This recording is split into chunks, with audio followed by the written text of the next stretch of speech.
Olá pessoal, como é que vocês estão? Essa semana a gente vai dar continuidade ao nosso assunto.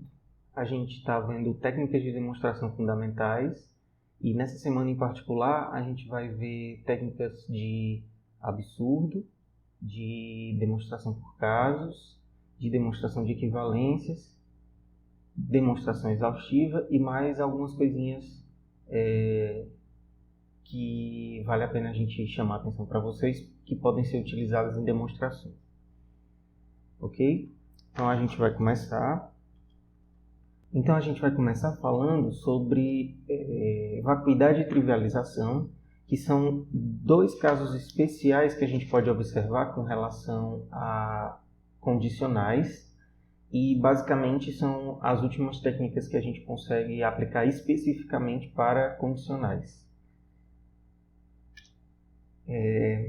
Se a gente dá uma olhada na tabela verdade de um condicional, P implica que, tem duas situações em específico com relação aos componentes dessa condicional que, quando acontecem, a gente conclui diretamente que ela é verdadeira. Se vocês observarem, toda vez que o antecedente é falso, a gente tem diretamente que o condicional é verdadeiro, mas também todas as vezes que o consequente é verdadeiro, a gente também tem necessariamente que o condicional é verdadeiro.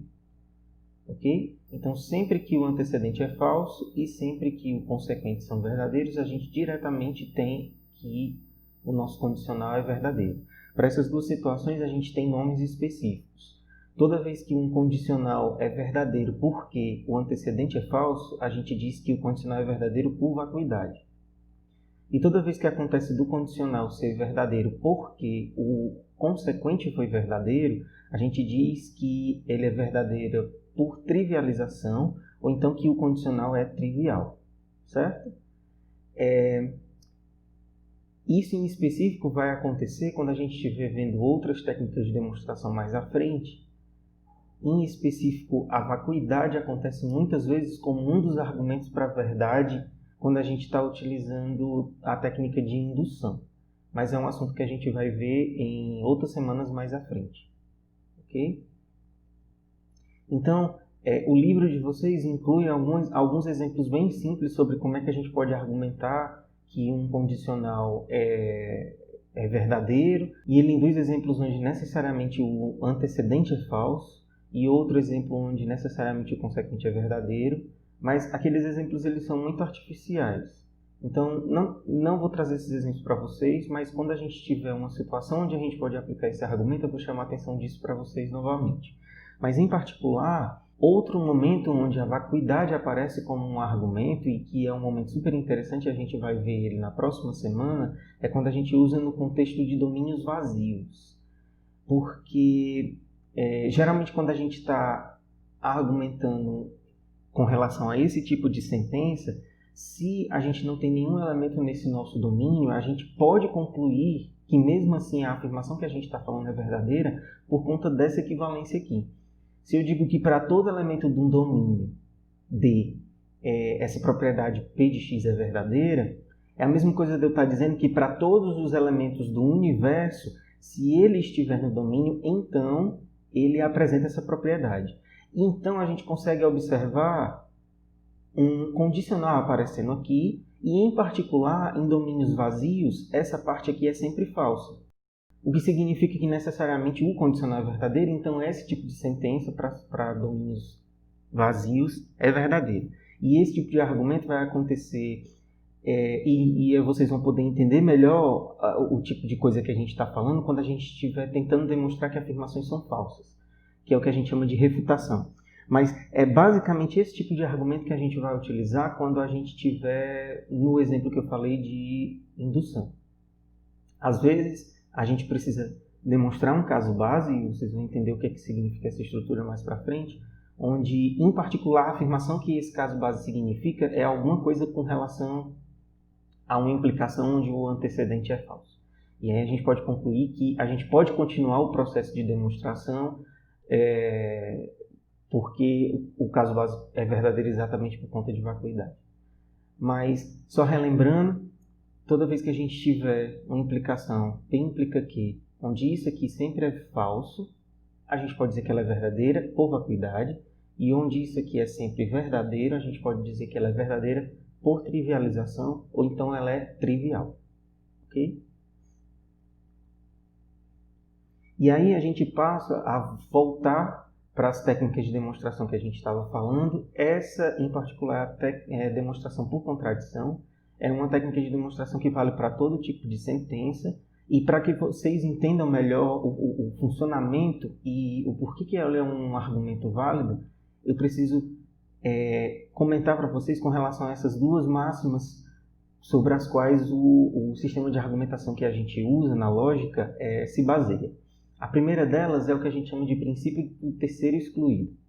O princípio do terceiro excluído basicamente deixa escrito o que a gente já tem intuitivo, mas uma vez escrito como regra a gente segue à risca. O que ele quer dizer é que para cada uma das afirmações que a gente considera na lógica, essa afirmação é ou verdadeira ou falsa, e qualquer terceira opção é excluída. A partir disso é que a gente consegue concluir, por exemplo, que toda vez que a gente tem uma sentença verdadeira, a negação dela é necessariamente falsa. E é o que a gente usa para poder concluir que todas as vezes que a opção de uma afirmação ser verdadeira é impossível, é porque ela necessariamente tem que ser falsa, porque qualquer terceira opção seria excluída, ok?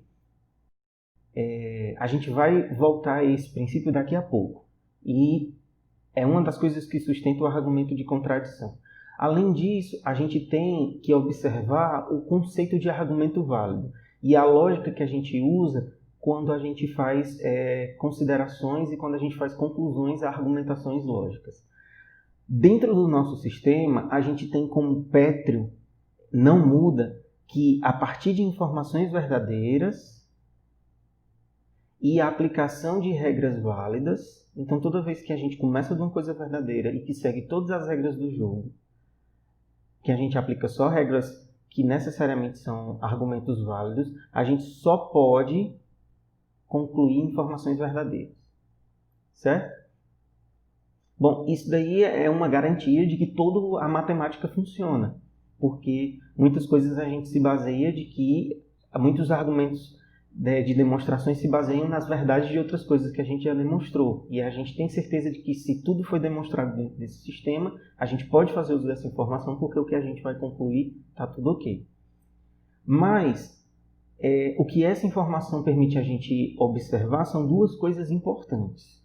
Na verdade, duas releituras dessa noção de argumento válido, e as duas dão informações importantes para a gente. A primeira delas é que se a gente parte de alguma coisa que é falsa, como se fosse a nossa hipótese, e mesmo que a gente aplique somente regras válidas, a gente não tem garantia sobre a verdade das conclusões da gente. Porque lembra, aquilo sobre o qual a gente não fala, não tem como a gente concluir nada. Então, a única coisa que a regra dos argumentos válidos permite a gente concluir é que se eu partir de uma coisa verdadeira, eu só vou chegar em coisas verdadeiras.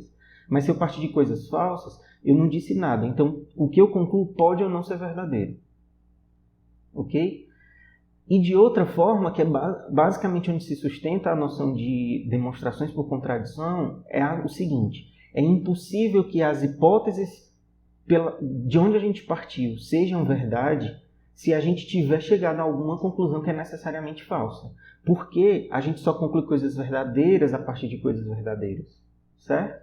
Então, se eu cheguei numa coisa falsa, é impossível ter partido de uma coisa verdadeira. E é exatamente aqui que a gente se apoia para poder fazer argumentações por contradição. Dessa forma, a gente tem uma nova forma de tentar demonstrar que uma sentença P é verdadeira, levando em conta essas duas coisas. A gente usa não P como hipótese, ok? Prossegue usando argumentos válidos, somente regras válidas, e a gente observa se a gente consegue concluir alguma coisa que seja falso ou contraditório. Se a gente chegar em alguma conclusão que é falsa ou contraditória, então a partir da aplicação válida das regras da gente, a gente chegou numa coisa que era falsa, que significa que a hipótese que a gente utilizou é impossível de ser verdadeira. Se não P é impossível de ser verdadeira, pelo princípio do terceiro excluído, é necessariamente obrigatório que P seja verdadeiro. Certo?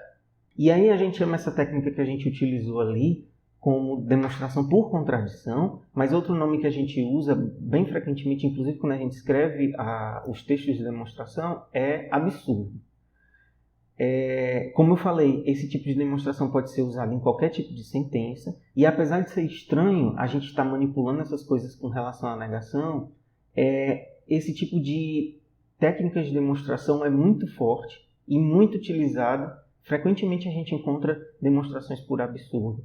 E é super importante que vocês se acostumem com esse tipo de argumento e que vocês consigam aprender a argumentar dessa forma, porque tem muitos resultados que a gente consegue demonstrar por contradição que a gente não consegue encontrar uma argumentação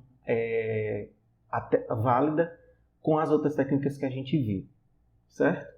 Mas, em particular, só para tentar deixar o negócio mais intuitivo, o raciocínio que a gente está tentando aplicar aqui na demonstração por contradição é mais ou menos o raciocínio que aparece aqui nessa sentença, que apesar de descontextualizada, dá para vocês entenderem mais ou menos o que eu estou querendo dizer. O raciocínio aqui é o seguinte: a gravidade tem que puxar os objetos para baixo. E isso é o que eu quero dizer. Isso é o que eu quero concluir que é verdadeiro. E aí o meu raciocínio é o seguinte: porque se puxasse para cima, ou seja, se fosse o contrário, a gente estaria todo mundo voando. Mas isso é um absurdo, estar todo mundo voando, porque a gente pode ver que não está todo mundo voando.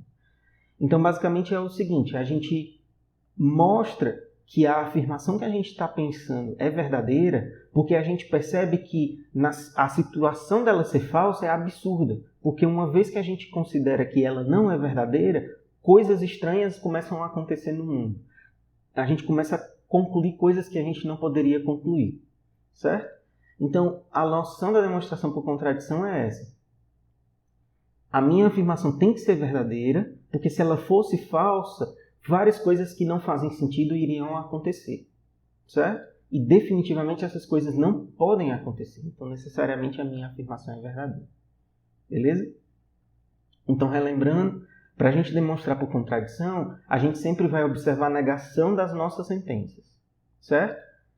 Em particular, a demonstração por contradição também vale para sentenças condicionais. E aí a gente vai voltar a falar sobre sentenças condicionais com contradição daqui a pouco. Na maioria das vezes, quando a gente está demonstrando por contradição, o absurdo que a gente vai encontrar, alguma coisa contraditória que a gente vai encontrar, é a negação de alguma coisa que a gente já afirmou. Certo? Então, geralmente a gente vai, no nosso argumento, ou a gente vai poder supor, ou a gente vai poder concluir alguma afirmação, que eu vou chamar de R, e quando a gente fizer alguma manipulação aplicando as regras da argumentação que a gente também vai poder concluir não R. E aí o que acontece é que no nosso mundo, onde esse não P seria verdadeiro, tem que ser verdade ao mesmo tempo R e não R. E vocês já devem ter visto que R e não R é uma contradição. É o nome que a gente chama para sentenças lógicas que são sempre falsas. Certo? Então, o que significa é que a partir desse negócio aqui, eu consegui, apenas com regras lógicas, concluir esse negócio que é necessariamente falso. Então, é impossível que esse não P seja verdadeiro. Vocês vão ver quando a gente estiver olhando para exemplos que a nossa intenção, uma vez que a gente demonstra por absurdo, é tentar gerar alguma sentença que contradiz alguma das coisas que a gente já concluiu ou alguma das coisas que a gente supôs. Então, vamos dar uma olhada para esse exemplo aqui e a gente vai tentar demonstrar ele por contradição.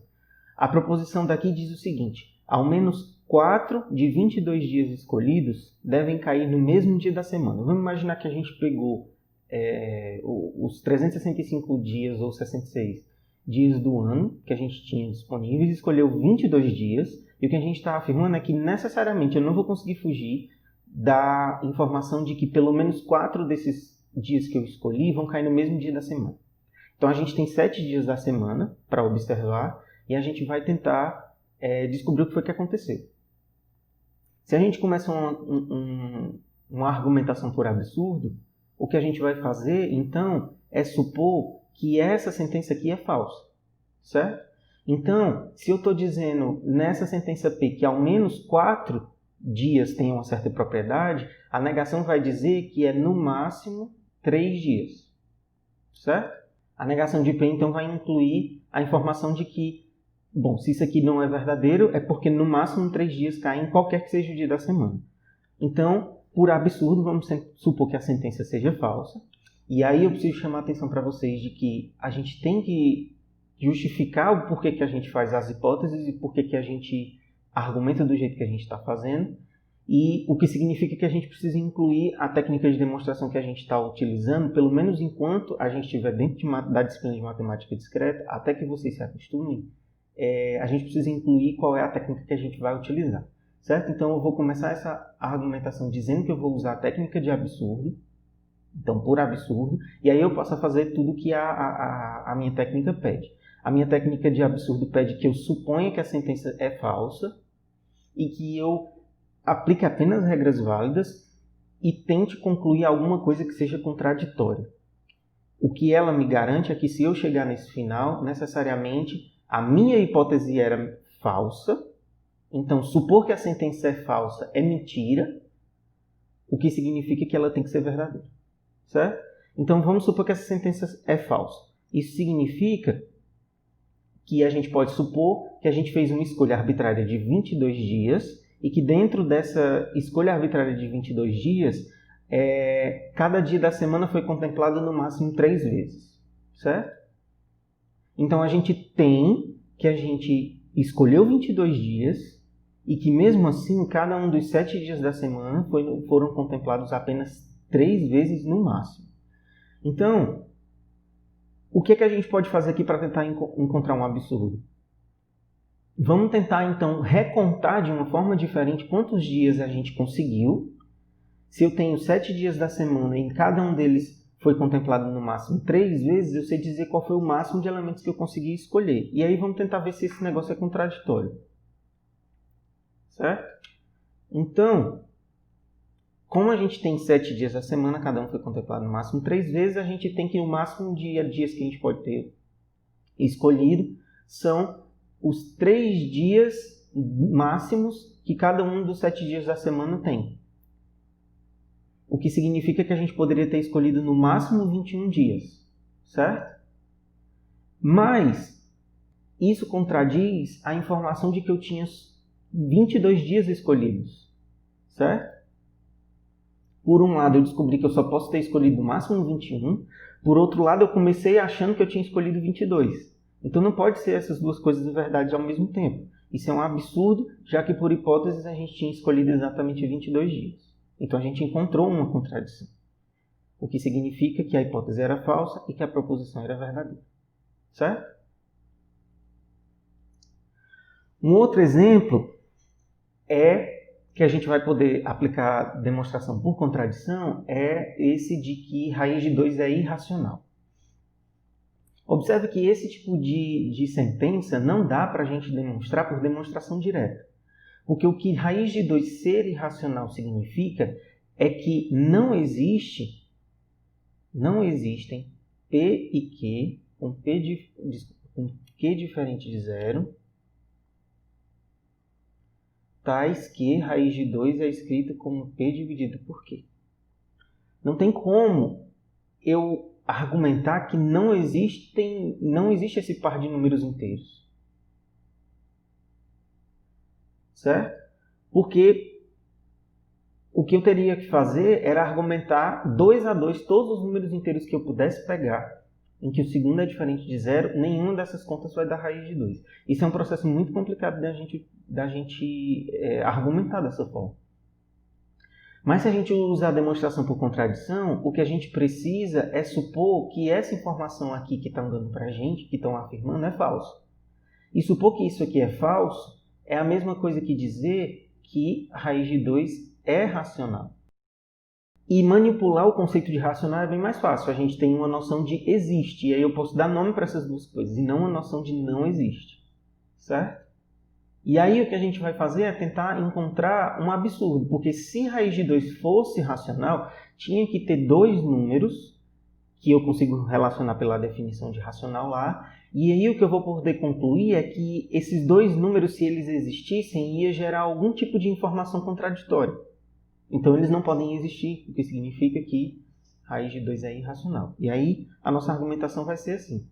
Eu vou incluir logo tudo e vou explicando aos poucos.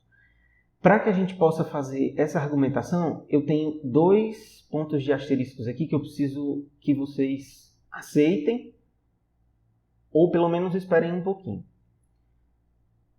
O que a gente vai fazer é o seguinte, suponha que a sentença seja falsa, né? Então, ou seja, raiz de 2 pertence aos racionais, e aí por definição tem esses números, e em particular o que eu quero afirmar é o seguinte, eu vou escolher esses números A e B associados à raiz de 2, já que ele é racional, de forma que esse número racional seja escrito de forma irredutível. E aí, vocês vão precisar esperar um pouco, porque a definição formal do que é uma fração irredutível a gente vai ver mais para frente. E, em particular, a gente ainda vai ver que todo número racional pode ser escrito como uma fração irredutível, certo? A gente já sabe que todo número racional pode ser escrito como uma fração entre números inteiros. Mas a gente não afirmou ainda que tem que necessariamente, além de tudo, existir um em particular que é irredutível. O conceito de irredutível é aquele conceito que vocês devem ter visto na escola. Toda vez que existe um fator em comum entre o numerador e o denominador de uma fração, porque em particular eu consigo escrever isso aqui como 2 vezes 2 dividido por 2 vezes 1, a gente pode cancelar em cima e embaixo esse cara e colocar isso como uma fração com números menores. Toda vez que eu consigo fazer algum cancelamento em cima e embaixo, né, cortar por um mesmo número em cima e embaixo, essa fração foi redutível. Na hora que eu não consigo mais, não tem mais fator comum, né, entre 2 e 1, eu digo que essa fração é irredutível. Isso aqui vai ser super importante, porque é exatamente com relação à forma irredutível que a gente vai encontrar um absurdo. Ok? Mas isso é verdadeiro, a gente só vai deixar para ver mais para frente. Quando a gente tiver visto o princípio da boa ordem, que é perto do assunto de indução, aí eu vou poder argumentar isso para vocês. Para não misturar os assuntos, eu deixei para depois.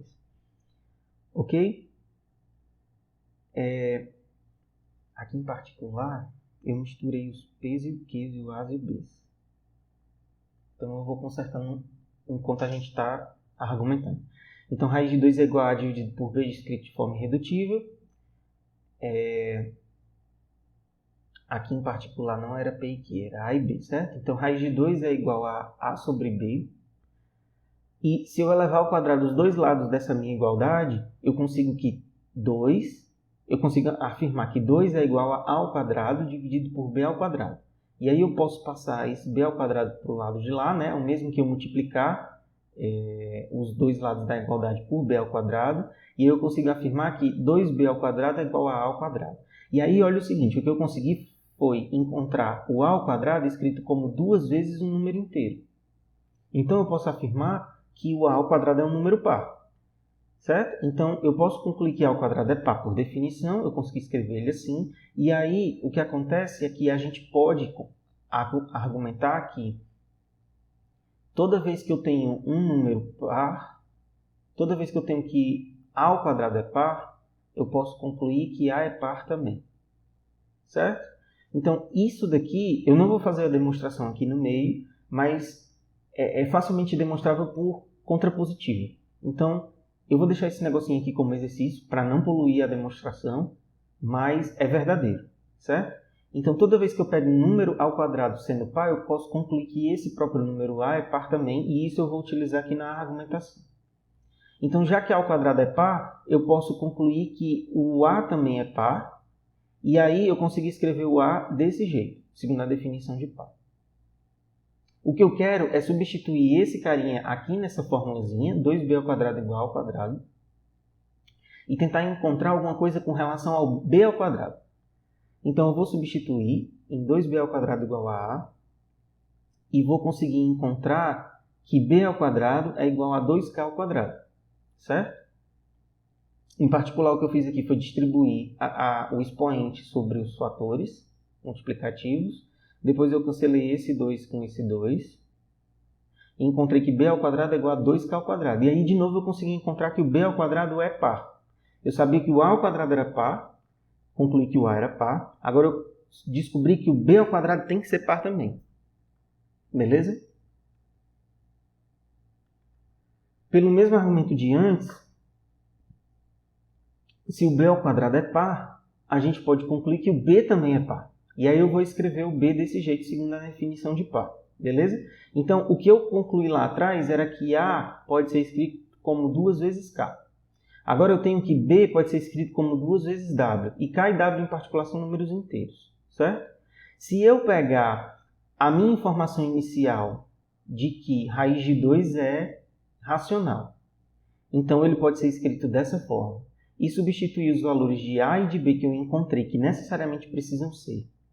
Aqui nessa minha formulazinha A sobre B, eu consigo encontrar que A sobre B, na verdade, é 2 vezes K dividido por 2 vezes W. Mas o que acontece é que se A dividido por B é igual a 2K dividido por 2W, eu consigo ainda simplificar essa minha fração. Mas eu não tinha suposto que ela era irredutível? Isso é uma contradição. Certo? Então, essa informação de que A dividido por B tem que necessariamente ser igual a 2K dividido por 2W é um absurdo, é uma contradição ao fato da gente ter escolhido A sobre B como sendo uma fração irredutível. Então, necessariamente, a gente encontrou uma contradição, a hipótese era falsa, então a proposição é verdadeira. Beleza? Então, a gente pode concluir agora que raiz de 2 é irracional. Isso vai ser interessante para quando a gente estiver fazendo demonstrações de existenciais, a gente vai fazer uso dessa informação de que raiz de 2 é irracional numa demonstração super interessante. Voltando a falar com relação a condicionais, quando a gente aplica demonstração por contradição em um condicional, a gente precisa conhecer quem é a negação de um condicional para poder fazer uso dela como hipótese, né? Então, vamos dar uma olhada. Para eu poder aplicar, eu preciso conhecer a negação de um condicional. De forma direta, a gente não encontra essa negação. Mas se vocês se lembrarem, existe essa equivalência, que vocês devem ter visto em matemática básica, de P implica Q ser equivalente a não P ou Q. E aí a gente consegue distribuir uma negação sobre um ou mais fácil do que o que a gente consegue simplesmente olhando para um condicional, né? Então, se eu olhar essa equivalênciazinha aqui de cima, eu consigo dizer que a negação de um condicional é equivalente à negação dessa fórmula. E aí, pelas leis de De Morgan, eu consigo encontrar que a negação de um condicional P implica Q é a mesma coisa que P e não Q. Certo? Então, quando a gente estiver demonstrando alguma sentença condicional por contradição, o que a gente vai utilizar como hipótese é o antecedente e a negação do consequente. Certo? Porque essa sentença inteira aqui é a negação da nossa implicação. E o que vai acontecer é que quando a gente chegar numa contradição, a gente vai ver que a negação é impossível de ser verdadeira, o que significa que necessariamente a condicional é verdadeira. E aí vamos dar um exemplo. Essa proposição aqui a gente consegue demonstrar com outras técnicas, não necessariamente com a contradição. Mas, só como um exemplo, vamos dar uma olhada para ela. E aí depois a gente dá uma olhada em outro exemplo onde não ia dar certo a gente aplicar nenhuma demonstração direta, nenhuma demonstração por contrapositiva. Tá? Então, o que a gente vai fazer aqui é tentar encontrar uma contradição com relação a alguma das coisas que a gente já puder afirmar. Eu sei que o 3n mais 2 ser ímpar é o nosso P do nosso condicional e que o n ser ímpar é o nosso Q do nosso condicional. Então, por absurdo, a gente vai poder supor que 3n mais 2 é ímpar e que n é par. Certo? Então, na nossa demonstração, eu vou dizer que n é um número natural e aí eu vou supor por absurdo exatamente o que eu disse. Certo? 3n mais 2 é ímpar, mais o n é par. Essas duas coisas ao mesmo tempo. E aí, o que eu preciso imaginar é como é que eu vou encontrar uma contradição aqui no meio dessa explicação. Geralmente, a gente tenta encontrar uma contradição com relação a alguma coisa que a gente já afirmou por hipótese. Certo? E aí o que acontece é que eu vou saber escrever o 3n mais 2 como sendo um número ímpar, vou saber escrever o n como sendo um número par, e aí imagina, eu consigo substituir a formulazinha do n dentro da minha igualdade, que representa o 3n mais 2 ser ímpar, e aí depois que eu sair manipulando essa minha igualdade e colocando, fazendo continhas, eu provavelmente vou conseguir reescrever esse 3n mais 2 de um outro jeito, uma vez que eu já sei quanto equivale o n. A minha esperança é que esse novo jeito de escrever o 3n mais 2 seja o contrário do que eu estou afirmando aqui, porque aí eu encontro uma contradição. Então, a nossa esperança é de eu substituir o valor de n e encontrar que, na verdade, eu também consigo escrever 3n mais 2 como sendo par. E aí, lá no começo, a gente já viu que um número só pode ser par ou ímpar, ele não pode ser as duas coisas ao mesmo tempo. Isso seria o nosso absurdo, certo? Quando a gente está fazendo uma demonstração, a gente tem que imaginar exatamente essas situações. O que é mais fácil? O que é o mais provável que eu consiga fazer com as informações que eu tenho aqui, observando o que é o meu objetivo? O que é fácil é eu tentar substituir o n dentro do 3n mais 2. Qual é a minha esperança? De que eu consiga escrever o 3n mais 2 como sendo um número par, e aí eu encontro o meu absurdo. Se eu não conseguir, aí eu tenho que tentar avaliar as outras opções, certo? Mais ou menos a forma de raciocínio que a gente vai seguir para tentar imaginar como faz a demonstração. Nem sempre o caminho que a gente segue vai chegar no final, necessariamente de forma fácil, então a gente tem que voltar e tentando pensar em possibilidades. Eu tenho a expectativa de que vai dar certo assim. Vamos ver se vai dar certo. Então, o que acontece é que eu vou observar essa fórmula do n em particular, certo? E observa que nem tudo que a gente... nem todas as definições a gente precisa substituir aqui. A gente só precisa fazer o mínimo de argumentações necessárias para que a gente, ainda estando corretos, chegue na conclusão. Então, vocês vão ver que eu não vou escrever 3n mais 2 seguindo a definição de ímpar. Eu tenho essa informação de que ele é ímpar, por absurdo, e eu vou tentar ver o que eu consigo de informação com ele, como é que eu consigo escrever ele segundo alguma forma quando eu substituir o n, certo? Eu não precisava substituir o 3n mais 2 pela definição para a gente conseguir terminar nossa argumentação. Eu preciso sim escrever o n como sendo alguma coisa para poder substituir, que é o que eu estou dizendo aqui. Por definição, existe um k tal que o n é igual a 2k, certo? Porque o n, por hipótese, é par. E aí eu vou substituir esse n igual a 2k na expressão 3n mais 2. E aí eu vou encontrar 3n mais 2 igual a 3 vezes 2k mais 2. E aí eu consigo trocar de ordem esse 3 e esse 2, né? Vai ficar 2 vezes 3k mais 2. E aí eu vou botar esse 2 em evidência desses dois termos. E eu consigo escrever 3n mais 2 como sendo 2 vezes um número inteiro. E aí, por definição, a gente conclui que o 3n mais 2 é par. Só que isso é uma contradição com essa outra informação que a gente tinha de que o 3n mais 2 é ímpar. Beleza? E aí isso contradiz a hipótese, o que é um absurdo, e portanto a nossa hipótese era falsa e a proposição é verdadeira. O que era a nossa hipótese? De que a proposição era falsa. Certo? E aí vamos dar uma olhada nessa nova proposição. E o que acontece é que nesse exemplo aqui, a gente ia ter muita dificuldade em tentar aplicar as outras técnicas que a gente viu, porque dos dois lados do nosso condicional tem a informação de irracional. Desse lado aqui em particular, que é o nosso P, a gente tem a informação de que P é irracional P é racional e Q é irracional. E do outro lado a gente tem a informação de que P mais Q é irracional. Se eu fosse aplicar a técnica de demonstração direta, eu ia ter que concluir uma coisa do tipo não existe.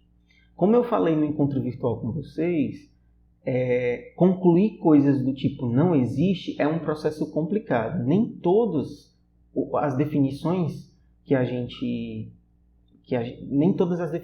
gente dá que envolvem um tipo não existe são fáceis de a gente manipular. É muito mais fácil a gente concluir coisas do tipo existe e a gente concluir coisas do tipo para todo do que a gente concluir não existe.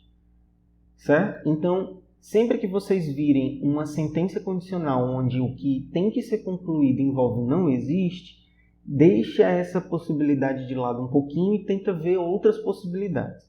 Então, o método direto é uma das coisas que a gente tem que deixar como segundo plano. A contrapositiva, que seria a outra situação da gente, iria supor que a soma é racional, é fácil de manipular, mas o que ela precisa concluir é um ou, porque é a negação de um e. Eu teria que concluir que P é irracional ou Q é racional. Concluir ous também são coisas um pouco mais complicadas, porque nem todas as sentenças condicionais, quando o consequente envolve um ou, são simples de serem concluídas, certo? Às vezes a gente precisa separar um pouquinho melhor os nossos elementos para a gente argumentar aos poucos com relação a alguns grupos, e cada grupo vai concluir um pedaço desse ou. Mas é muito difícil que a gente consiga concluir o ou de uma vez. Geralmente a gente conclui que um dos termos do ou é verdadeiro, e aí quando um pedaço do ou é verdadeiro, o ou inteiro é verdadeiro. Então a gente dá um outro jeito. Então, quando na conclusão a gente tem que concluir um ou, é outra das situações em que a gente tem que deixar a coisa um pouco de lado. Mas de toda forma, eu teria que tentar argumentar que a partir da soma de dois números serem racionais, necessariamente o mais fácil é a gente falar sobre o racional. Eu tinha que concluir que o Q em particular era racional, certo? Vocês vão ver que se a gente tentar demonstrar por aí, a gente não vai conseguir chegar no final. Quando eu estiver falando na próxima semana sobre demonstrações incorretas, eu vou trazer esse exemplo para vocês verem que se a gente não prestar atenção, a gente cai, escorrega numa casca de banana e acaba fingindo que demonstrou quando a gente não demonstrou. Certo? Então, como eu comentei com vocês, essas são as duas máximas que indicam para a gente quais técnicas têm que ficar em segundo plano. E aí a gente tentar as que não estão em segundo plano primeiro. Em particular, pela demonstração por contradição, o que eu tenho que supor é que P é racional e Q é irracional, beleza, mas que a soma é racional, certo? E aí eu tenho um número racional com um número irracional e tenho que a soma dos dois é racional e vou tentar encontrar um absurdo com relação a isso, ok? Então, sejam P e Q números reais. Vamos supor por absurdo que a gente precisa. Então, P é racional, Q é irracional. Essas duas coisas aqui são o P da nossa condicional. E que a soma dos dois é racional. Isso aqui é o não Q. Certo? O que eu quero que vocês observem é o seguinte. A gente fez tudo o que a técnica pede como preparação para a nossa argumentação. Agora vamos tentar ver o que é que a gente vai fazer aqui. Vamos parar e pensar um pouquinho. Eu tenho o número P como sendo um número racional, então eu vou conseguir, pela definição, escrever ele como uma fração de números inteiros. E eu tenho P mais Q como sendo uma fração de números inteiros também, porque ele é racional. Observa que eu tenho P e tenho P mais Q. E eu tenho igualdades com relação a esses dois caras. Se eu substituir dentro dessa fórmula da soma o valor do P, eu vou conseguir aqui falar necessariamente só do Q. Então, se eu conseguir isolar o Q, eu vou conseguir provavelmente escrever o Q como uma fração também. Porque eu tenho uma fração mais o Q, depois que eu substituir, igual a outra fração, pelas informações que a gente tem. Se eu conseguir me convencer que essa forma de escrever o Q isoladamente como uma fração é uma fração de números inteiros, e o denominador é diferente de zero, eu consigo um absurdo porque eu escrevi o Q como uma definição de um número racional, mas eu supus que ele era irracional. Então é esse o caminho que a gente vai seguir, certo? Então, por definição, existem esses pares de números inteiros, né? 2 números para o P e 2 números para o P mais Q. Os denominadores são diferentes de zero em particular.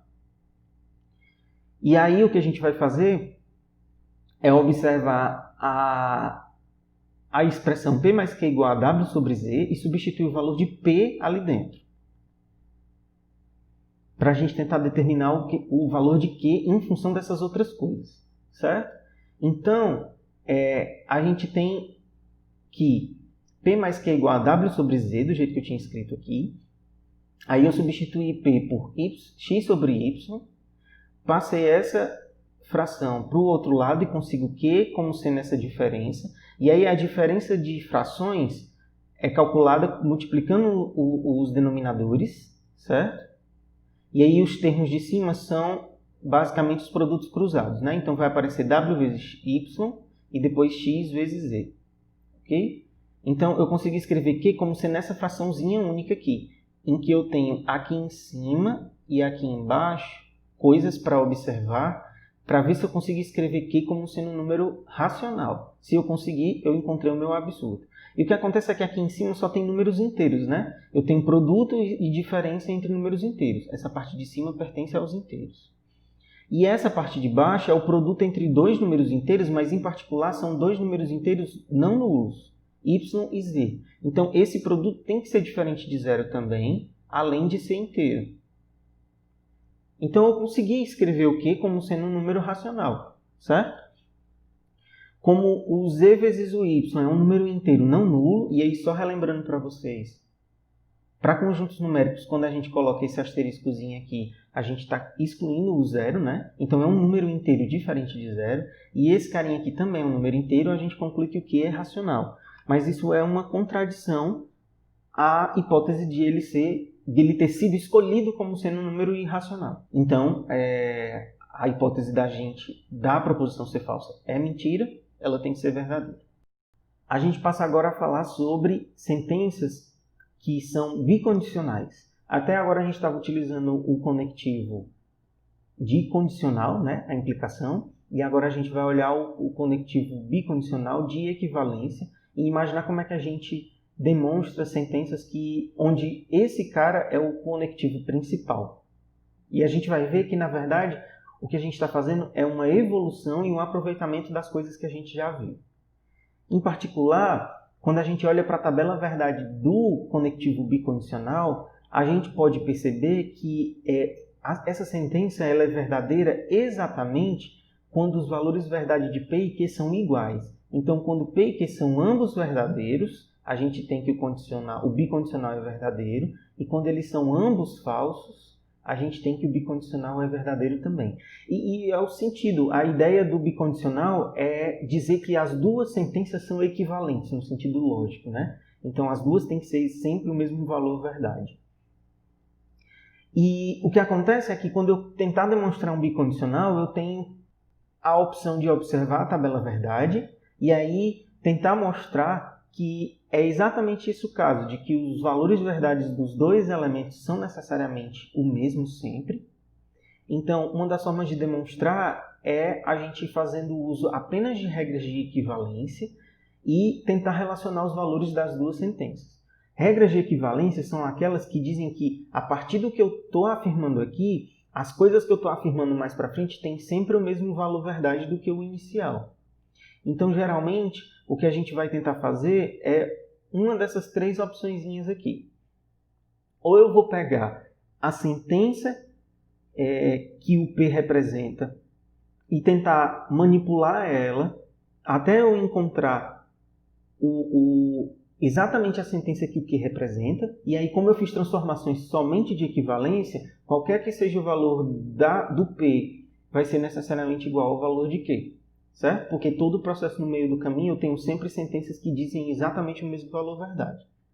Isso daí é uma das opções. Outra das opções é a gente manipular o P e o Q separadamente, e aí eu sempre usando regras de equivalência nessas situações, certo? Então eu vou manipular no Q e vou dizer essa mesma coisa de vários e vários jeitos diferentes, até que eu pare em um certo momento, para cada um dos dois, e a minha esperança é de que eu consiga manipular esses dois e chegar em uma sentença em comum, certo? Então eu tenho que P é equivalente a essa coisa, Q é equivalente a essa mesma coisa, então necessariamente os dois são equivalentes, beleza? A última das opções, que é essa aqui de baixo, é a gente, a partir dessa possibilidade de P e Q serem equivalentes, a gente fazer aplicações de regras de equivalência, que significa a gente dizer exatamente a mesma informação cada vez de um jeito diferente, mas é a mesma informação, até que em algum momento a gente chegue em alguma sentença que é necessariamente e inquestionavelmente verdadeiro. Como eu estou dizendo que todas essas são a mesma coisa, então todas elas têm o mesmo valor, se essa daqui de baixo é inquestionavelmente verdadeira e todas elas são equivalentes, P bicondicional Q necessariamente também é verdadeiro, certo? Mas, como eu falei, esse tipo de demonstração ele é um pouco raro de a gente conseguir aplicar sem dar trabalho demais. Aparece bastante, mas não tão frequentemente como outra opção que a gente tem. Existe outra forma de a gente demonstrar bicondicionais sendo verdadeiros, certo? E isso é basicamente a gente observar essa equivalência aqui entre essas duas expressões. P bicondicional Q é equivalente a gente observar essas duas implicações ao mesmo tempo, certo? Se vocês relembrarem, eu chamei essa daqui de direta e essa aqui de recíproca, certo?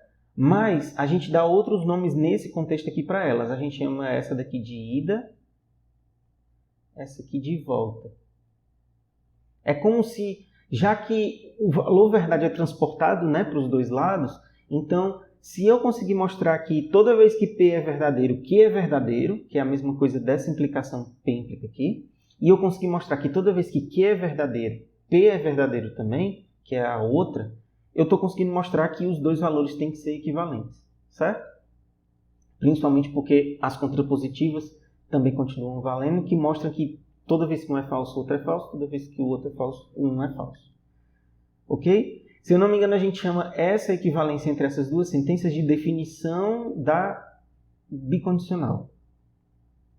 Mas o que eu quero dizer é o seguinte, a gente pode substituir o nosso objetivo de mostrar que uma sentença bicondicional é verdadeira por dois objetivos. Mostrar que essa implicação P implica Q é verdadeira e que essa outra Q implica P é verdadeira também. Se eu conseguir chegar nos dois objetivos, eu posso necessariamente concluir que o bicondicional é verdadeiro, certo? E é o que a gente mais frequentemente faz uso.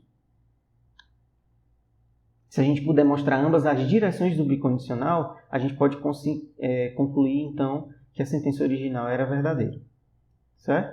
E aí o que acontece é que, nessa situação, para cada uma das implicações que a gente vai precisar demonstrar, a gente pode usar qualquer uma das técnicas que a gente viu. Então, por exemplo, vamos dar uma olhada nessa bicondicional aqui, que na verdade é a gente estender uma coisa que a gente já falou na outra videoaula, né? Na videoaula anterior eu mostrei que toda vez que n é ímpar, o n ao quadrado tem que ser ímpar também. Aqui a gente está dizendo que na verdade isso não é só para um lado, é para o outro lado também. Toda vez que o n ao quadrado é ímpar, o n é ímpar também. Certo? Aí, como aqui eu tenho um bicondicional, que é identificado por esse se, somente se aqui, o que a gente vai optar por fazer aqui é separar essa nossa argumentação em duas etapas. A primeira demonstrando a sentença direta, ou como a gente chamou também de ida, e a outra mostrar a sentença recíproca, ou como a gente chamou de volta. Então a gente começa com todo o prático que a gente já tinha, seja n um número inteiro. Vamos mostrar o bicondicional através dos dois sentidos da implicação, certo? Geralmente a gente omite essa informação, porque quando a gente faz a demonstração do bicondicional dessa forma, a gente, dentro do nosso argumento, a gente identifica que aqui eu vou começar a demonstração de um lado e aqui eu vou começar a demonstração do outro. E aí fica claro para quem está lendo de que você optou por demonstrar o bicondicional por essas duas implicações, certo? Uma delas em particular, P implica Q, que é n ser ímpar, implicar n ao quadrado ser ímpar, a gente mostrou na videoaula passada, então o que eu deveria colocar aqui era a mesma argumentação, certo? Então eu omiti. A outra é a gente mostrar que a partir de n ao quadrado ser ímpar, eu posso concluir que n é ímpar também, certo? Mas observa que é uma das dificuldades que a gente tinha antes, né? Mostrar a partir de n ao quadrado ser ímpar que n é ímpar é difícil. É mais fácil eu, a partir de uma informação com relação a n, elevar ao quadrado qualquer igualdade que eu tenho com relação a n e tentar encontrar como é que eu consigo escrever o n ao quadrado. Então, a forma de eu tentar demonstrar essa volta é pela contrapositiva. A contrapositiva seria eu supor que n é par e concluir que n ao quadrado é par, certo? E aí, a nossa argumentação é pela contrapositiva, supõe então que n é par, e aí fazer exatamente o que eu tinha falado. A gente escreve o n segundo a definição de par, e aí eleva os dois lados dessa nossa igualdade que a gente encontrou para encontrar uma forma de escrever n ao quadrado na esperança de a gente conseguir concluir o que eu preciso, que é o n ao quadrado ser par. E o que acontece é exatamente isso. Eu consigo escrever o n ao quadrado como sendo 2 vezes um número inteiro. Ou seja, por definição ele é par, e aí eu consegui demonstrar as duas implicações, o meu bicondicional é verdadeiro. Quando a gente está tentando relacionar duas sentenças e dizer que elas duas são equivalentes, basicamente é isso que a gente precisa fazer. Mas às vezes a gente quer mostrar que um grupo de sentenças são todas equivalentes ao mesmo tempo. Ou seja, todas elas vão ter sempre o mesmo valor de verdade, independente de qual é o elemento ou quais são as hipóteses que eu estou tomando, certo? E aí, se a gente fosse fazer isso, o que acontece é que, pegando um grupo de sentenças P, Q e R e tentando demonstrar que elas são equivalentes, eu teria que concluir que essas três bicondicionais aqui são verdadeiras. E aí eu teria muito trabalho para demonstrar a ida e a volta de cada uma delas. Mas esse negócio explode muito fácil, porque o que acontece é que eu preciso mostrar que se um grupo de sentenças são equivalentes, 2 a 2 o bicondicional entre elas é verdadeiro. Então, com 3 sentenças eu tenho que mostrar 3 condicionais. Mas com 4 sentenças eu já tenho que demonstrar muito mais do que isso, certo? Eu tenho que demonstrar bem mais do que 4 bicondicionais. Então, a gente tem uma forma mais econômica para conseguir demonstrar todos esses bicondicionais ao mesmo tempo, sem necessariamente mostrar ida e volta de todos eles. O que faz essa nossa ideia funcionar é a gente observar exatamente essa implicação lógica aqui, que a gente chama de regra de silogismo hipotético, que é basicamente uma transitiva com relação a implicações. Se eu tenho que P implica Q e esse Q implica o R, eu posso fazer essa volta por cima, digamos assim, e concluir diretamente que P implica R. Eu preciso ter essas duas implicações para poder concluir aquela outra, certo? E isso daqui é num sentido só. A partir daqui eu não posso voltar o meu raciocínio. Mas o que acontece é o seguinte. Observando isso daqui e pensando para essas três sentenças A, B e C, imagina que a gente conseguiu demonstrar cada uma dessas três implicações. Antes eu tinha que demonstrar 6 implicações, né? Agora eu estou olhando só para essas 3. O que acontece é que, se vocês observarem, essas 3 implicações fazem um círculo de condicionais entre as minhas 3 sentenças, né? Eu tenho A, B e C aqui. Eu mostrei que A implica B, B implica C e C implica A, certo?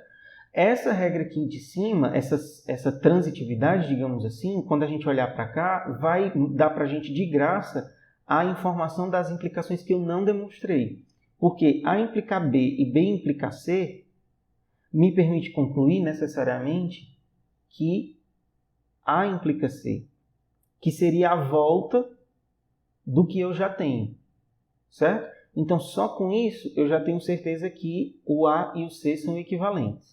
Mas não só isso. Do B implica C e C implica A, eu consigo concluir que o B implica A. E aí eu tenho a volta da relação entre B e A. Eu consigo concluir que A e B são equivalentes. E C implica A implica B, eu consigo concluir C implica B. E aí eu tenho a volta para concluir que o C e o B são equivalentes também. Certo?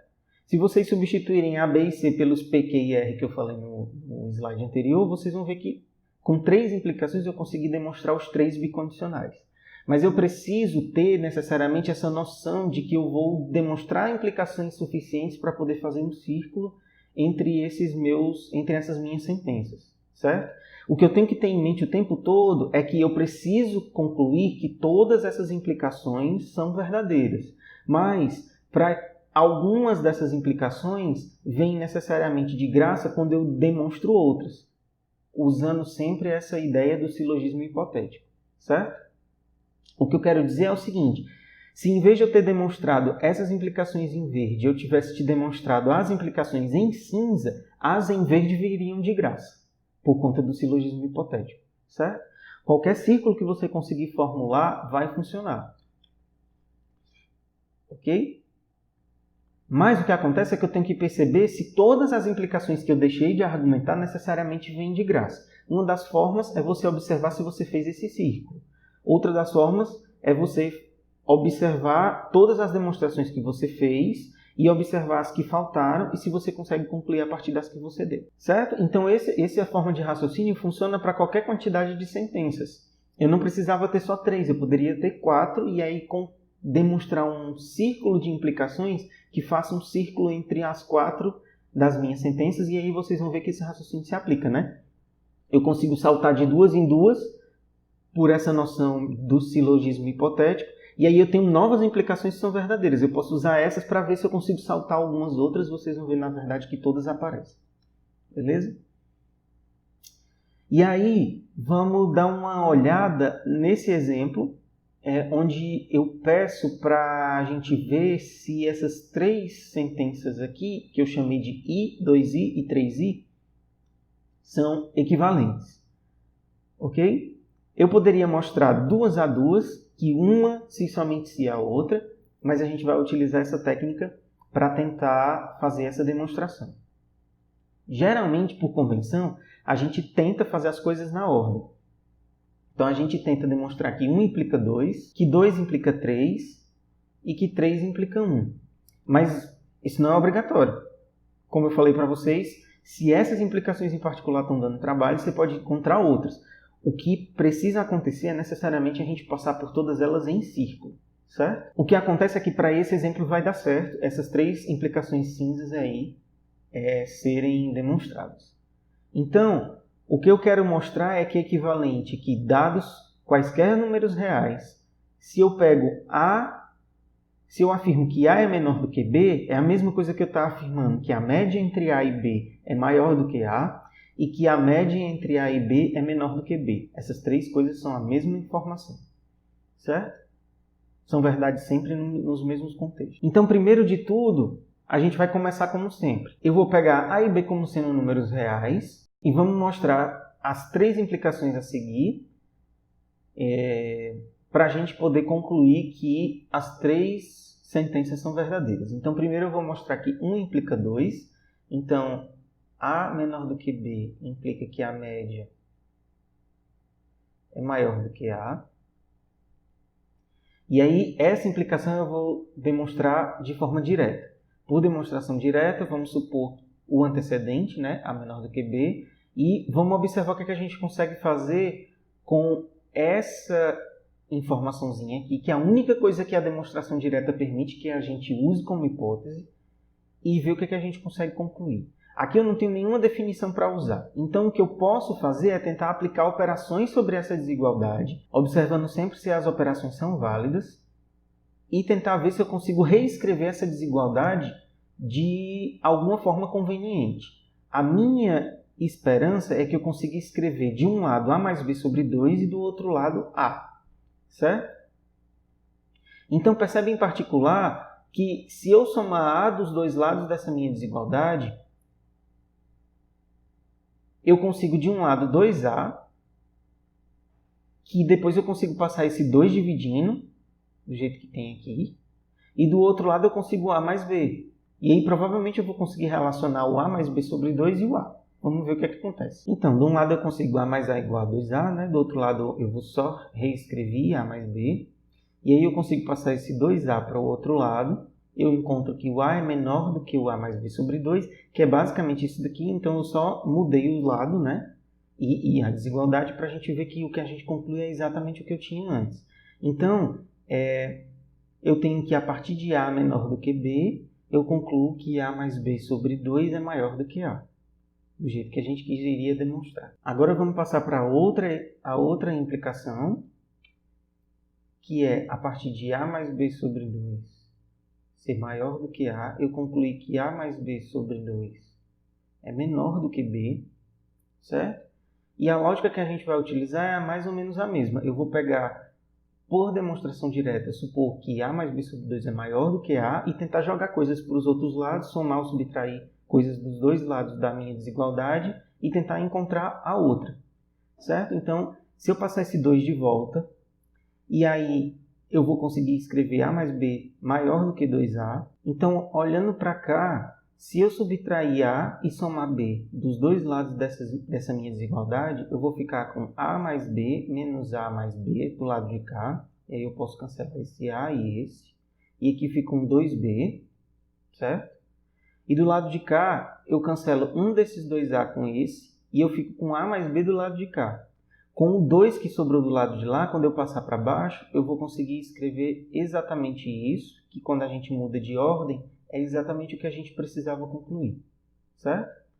E aí, como queríamos demonstrar. Esse CQD, quando aparecer, é a mesma coisa que esse quadradinho, que significa que a gente encerrou a nossa argumentação, certo? Mas, por enquanto, a gente encerrou a argumentação de duas implicações. Para eu concluir que todas as sentenças são equivalentes, falta mais uma implicação, que é exatamente a 3 implica 1. E aí é a mesma coisa de sempre. A gente não vai ter nenhuma manipulação com alguma ideia diferente de antes. Eu vou precisar supor que A mais B sobre 2 é menor do que B e vou tentar encontrar que A é menor do que B, certo? Então, vamos fazer o que a gente pode fazer. Eu vou passar esse 2 para o outro lado. E aí, como é que eu faço para encontrar esse A sozinho aqui e esse B sozinho aqui? Aqui eu tenho um B e aqui eu tenho 2B. Eu preciso jogar esse B fora e um desses dois Bs fora. Então, eu vou subtrair B dos dois lados. Vou encontrar que A é menor do que B do jeito que eu queria, certo? E aí, quando a gente termina essas 3 implicações, como a gente fez na ordem padrão, não tem muita coisa para verificar. Eu consegui necessariamente demonstrar que as 3 sentenças são equivalentes, certo? E aí a gente volta a comentar um pouquinho no fundamento das sentenças universais, quando a gente fala de demonstração por exaustão. Essa palavra exaustão aqui em particular significa que a gente vai usar todas as possibilidades. Todas as possibilidades vão ser esgotadas quando a gente terminar a nossa demonstração. E basicamente o que a gente precisa é observar, como eu falei na videoaula passada, que uma sentença universal, na verdade, é a mesma coisa de a gente tentar concluir a conjunção de todas as propriedades para todos os elementos. Então, se eu digo que uma propriedade P de x é válida para todos os elementos do domínio, o que eu estou querendo dizer é que se eu testar cada uma delas em particular, todas elas têm que ser verdadeiras. Então, se eu juntar elas por um E, essa sentença inteira vai ser verdade. O que acontece é que quando o domínio é suficientemente pequeno, é possível que a gente consiga fazer uma demonstração usando o lado de cá do raciocínio. Eu mostrar para cada um dos elementos individualmente que aquela propriedade é verdadeira. Mas para a gente, ser humano, é preciso que esse suficientemente pequeno seja bem pequeno mesmo. Uma coisa em que a gente não precise gastar muita caneta ou que a gente não precise falar sobre elementos demais, certo? Mas, em particular, esse tipo de demonstração por exaustão é utilizada muito por provas assistidas por computador. Porque o computador ele é profissional, ele é feito para fazer tarefas repetitivas. Ele fazer várias vezes a mesma coisa.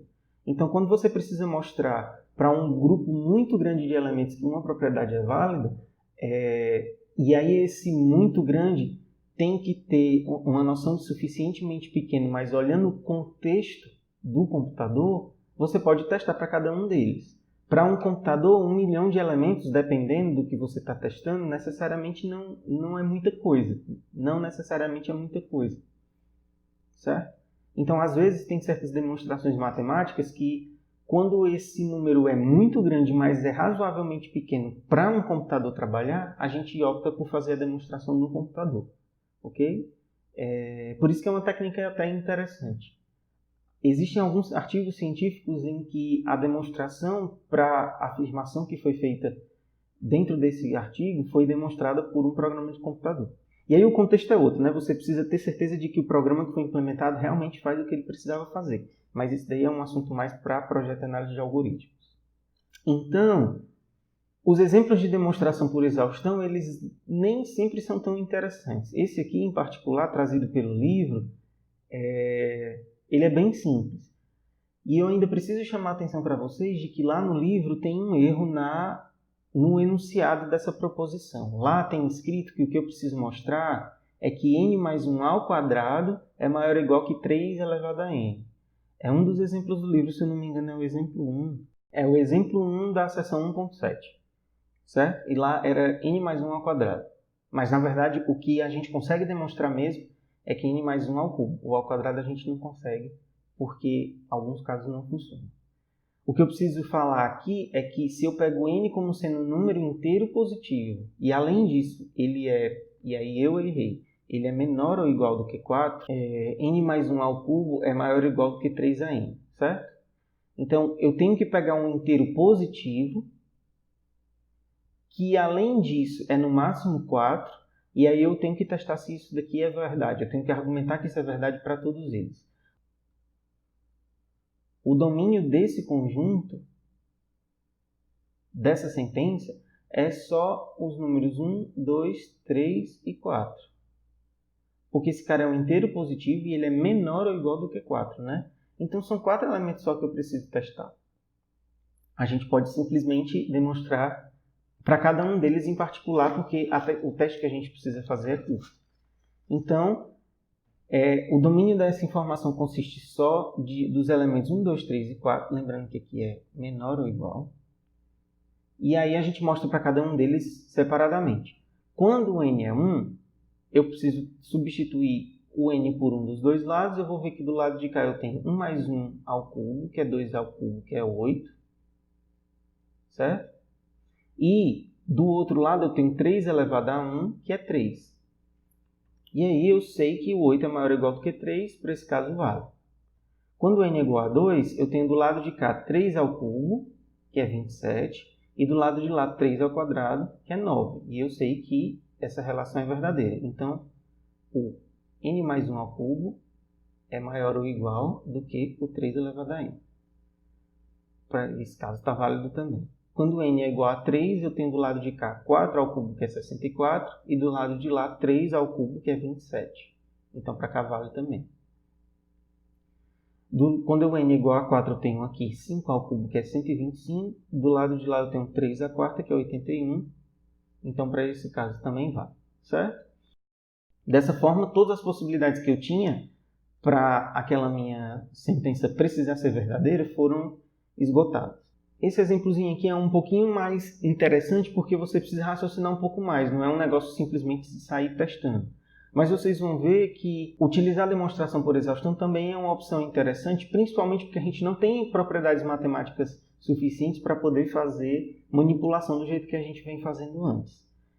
Mas antes disso, é preciso entender o que significa o que tem dizendo aqui embaixo. Então, eu trago essa definição para vocês. Um inteiro é uma potência perfeita, que é uma generalização de quadrado perfeito. Então, quadrado perfeito é quando a gente eleva ao quadrado, né? Quando esse cara é alguém elevado ao quadrado.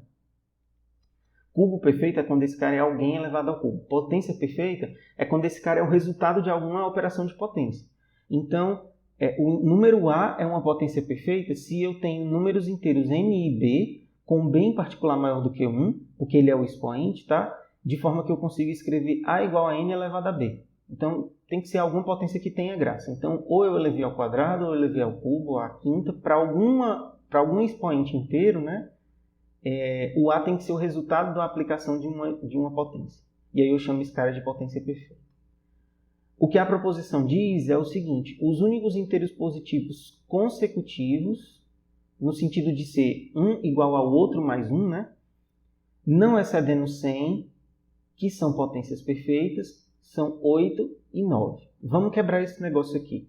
Eu estou falando de inteiros positivos que não excedem 100.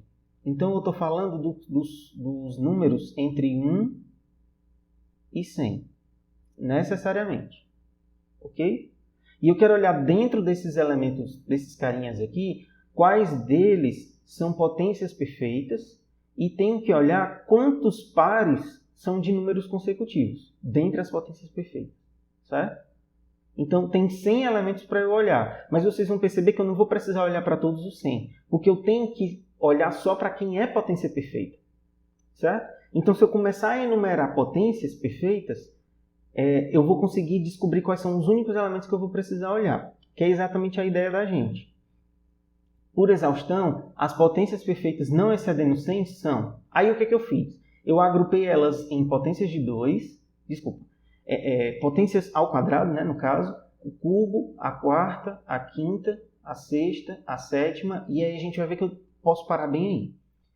O que é que acontece? Eu vou olhar quais são todos os números que são quadrados perfeitos, certo? Mas eu só quero saber daqueles que são no máximo 100. Então eu vou começar 1 ao quadrado, 2 ao quadrado, 3 ao quadrado, aí quando eu chegar em 10 ao quadrado eu cheguei no valor 100, qualquer número mais do que isso ao quadrado seria maior do que 100, eu não preciso considerar, certo? Porque ele está fora da faixa que eu vou argumentar sobre. Depois eu vou olhar todos os cubos perfeitos que são menores ou iguais que 100. 1, 2, 3 e 4 ao cubo. 5 ao cubo já é 125, certo? Depois eu vou olhar as quartas potências perfeitas, que é 1, 2 e 3.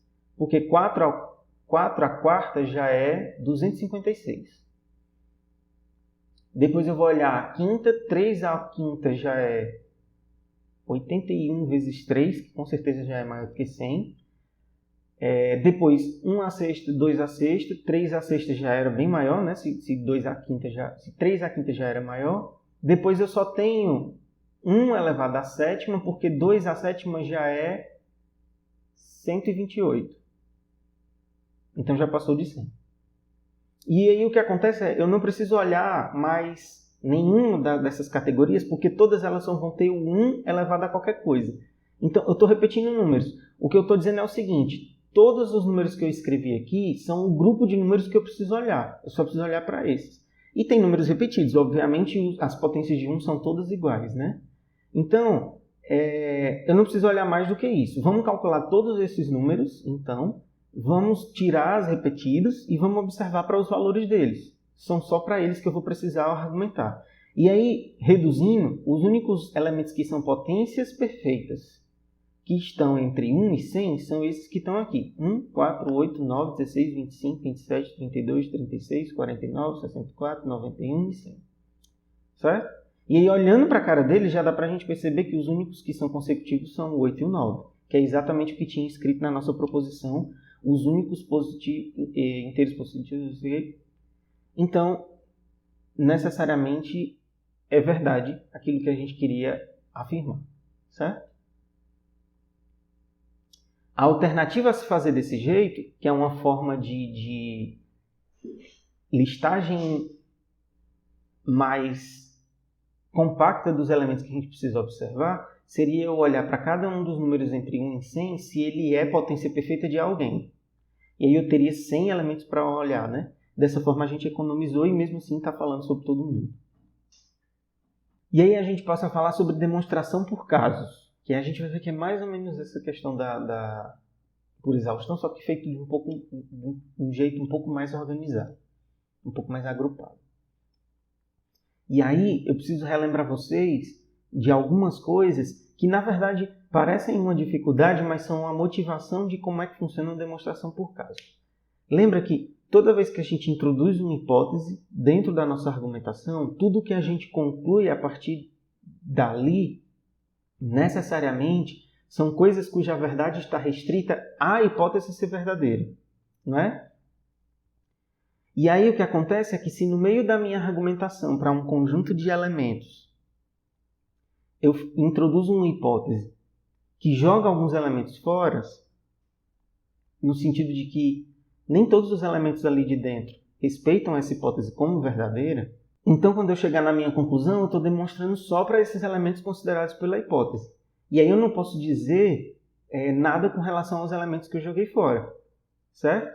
Mas se eu pegar todos os elementos que eu joguei fora e demonstrar e fizer uma argumentação exclusiva para esses caras, que considera todos eles e chegar na mesma conclusão, eu consegui mostrar, mas por argumentos diferentes, que a minha afirmação era verdade para todo mundo. O que eu fiz foi basicamente pegar esse grupo de elementos e mostrar que P de x para eles é verdadeiro. Depois peguei esse outro grupo de elementos e mostrei que P de x para eles é verdadeiro também. Contanto que isso daqui sejam todos os elementos pelos quais eu preciso argumentar, eu consegui concluir que P de x é verdade para todo mundo, concorda? E aí o que acontece é que a verdade da minha sentença, ela veio em etapas. Eu falei sobre grupos de elementos, mas para todos esses grupos eu concluí que todo mundo lá dentro satisfaz exatamente o que eu queria. Certo? E aí, a ideia dessa técnica de demonstração, que a gente vai chamar de demonstração por casos, é exatamente essa. A gente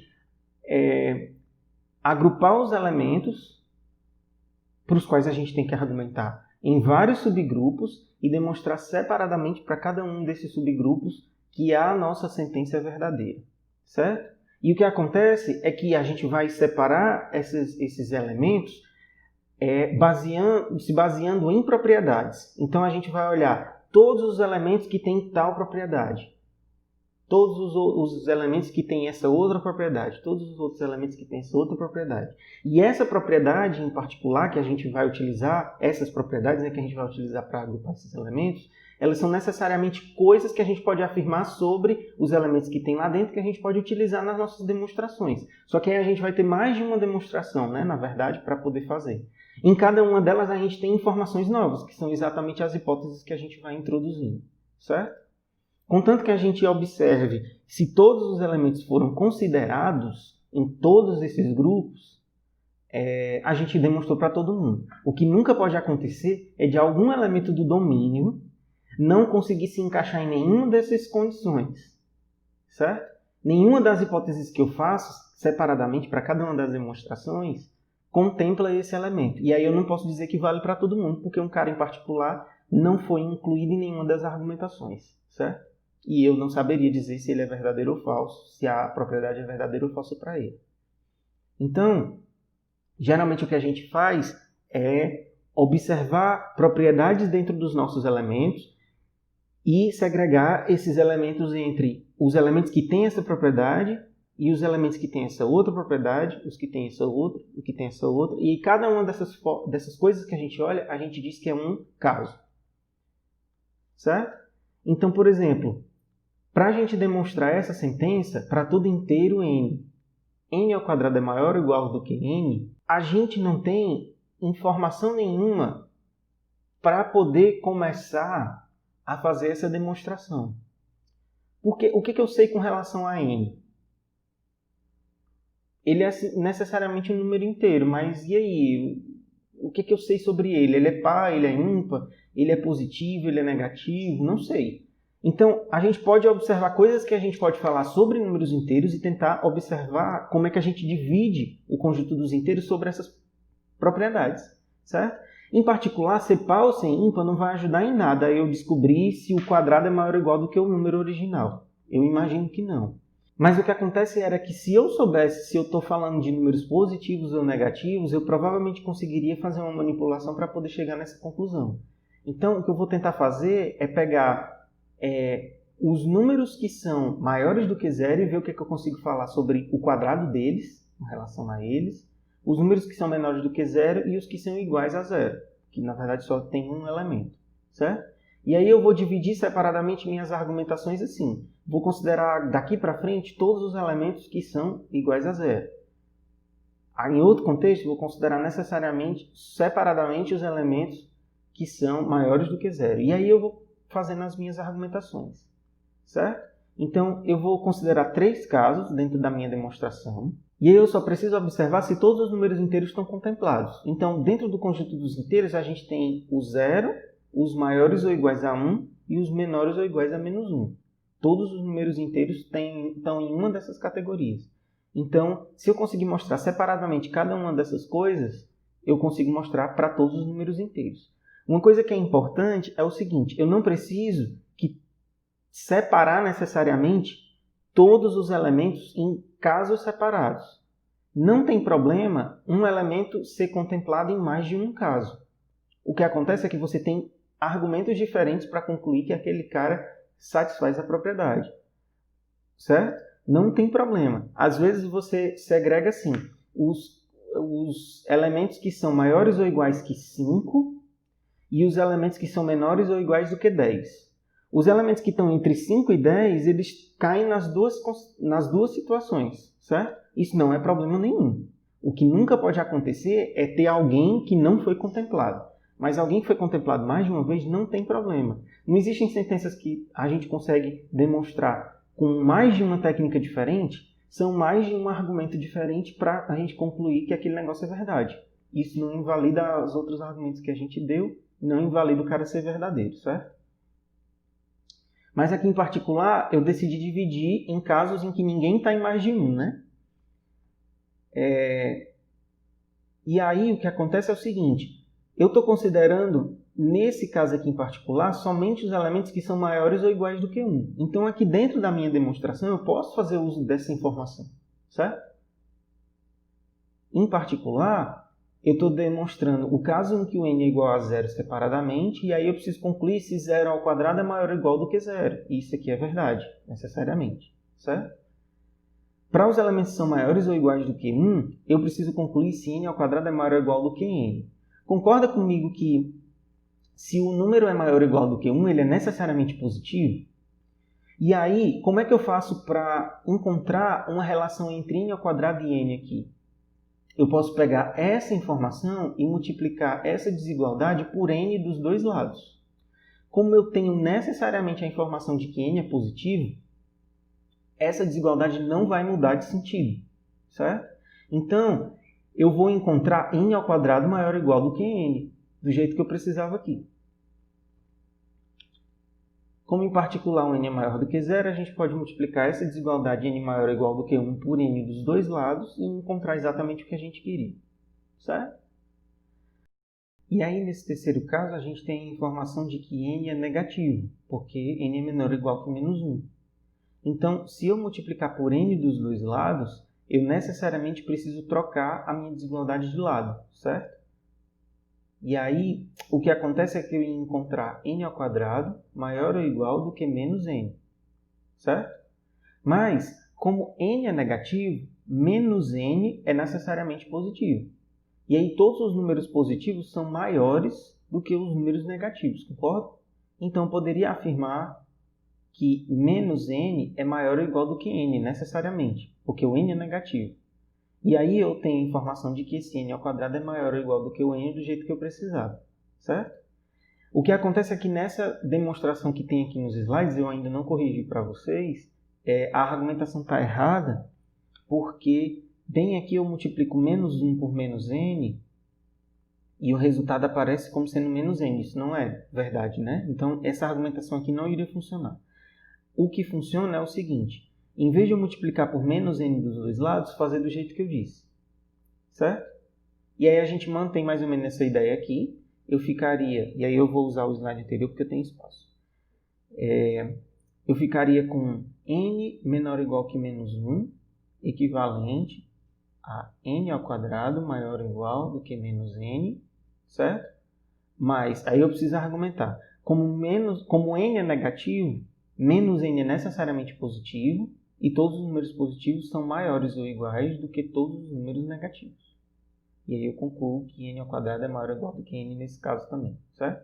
Então, depois eu vou corrigir os slides aqui e mandar para vocês de novo com a versão corrigida. E aí observa que nos três casos eu concluí exatamente a mesma afirmação, só que restrita para um grupo de elementos de dentro do meu domínio, né? Em particular, os elementos que são iguais a 0 têm essa propriedade, os elementos que são maiores ou iguais que 1 têm essa propriedade, os que são menores ou iguais do que 1 têm essa propriedade, então todos têm. Beleza?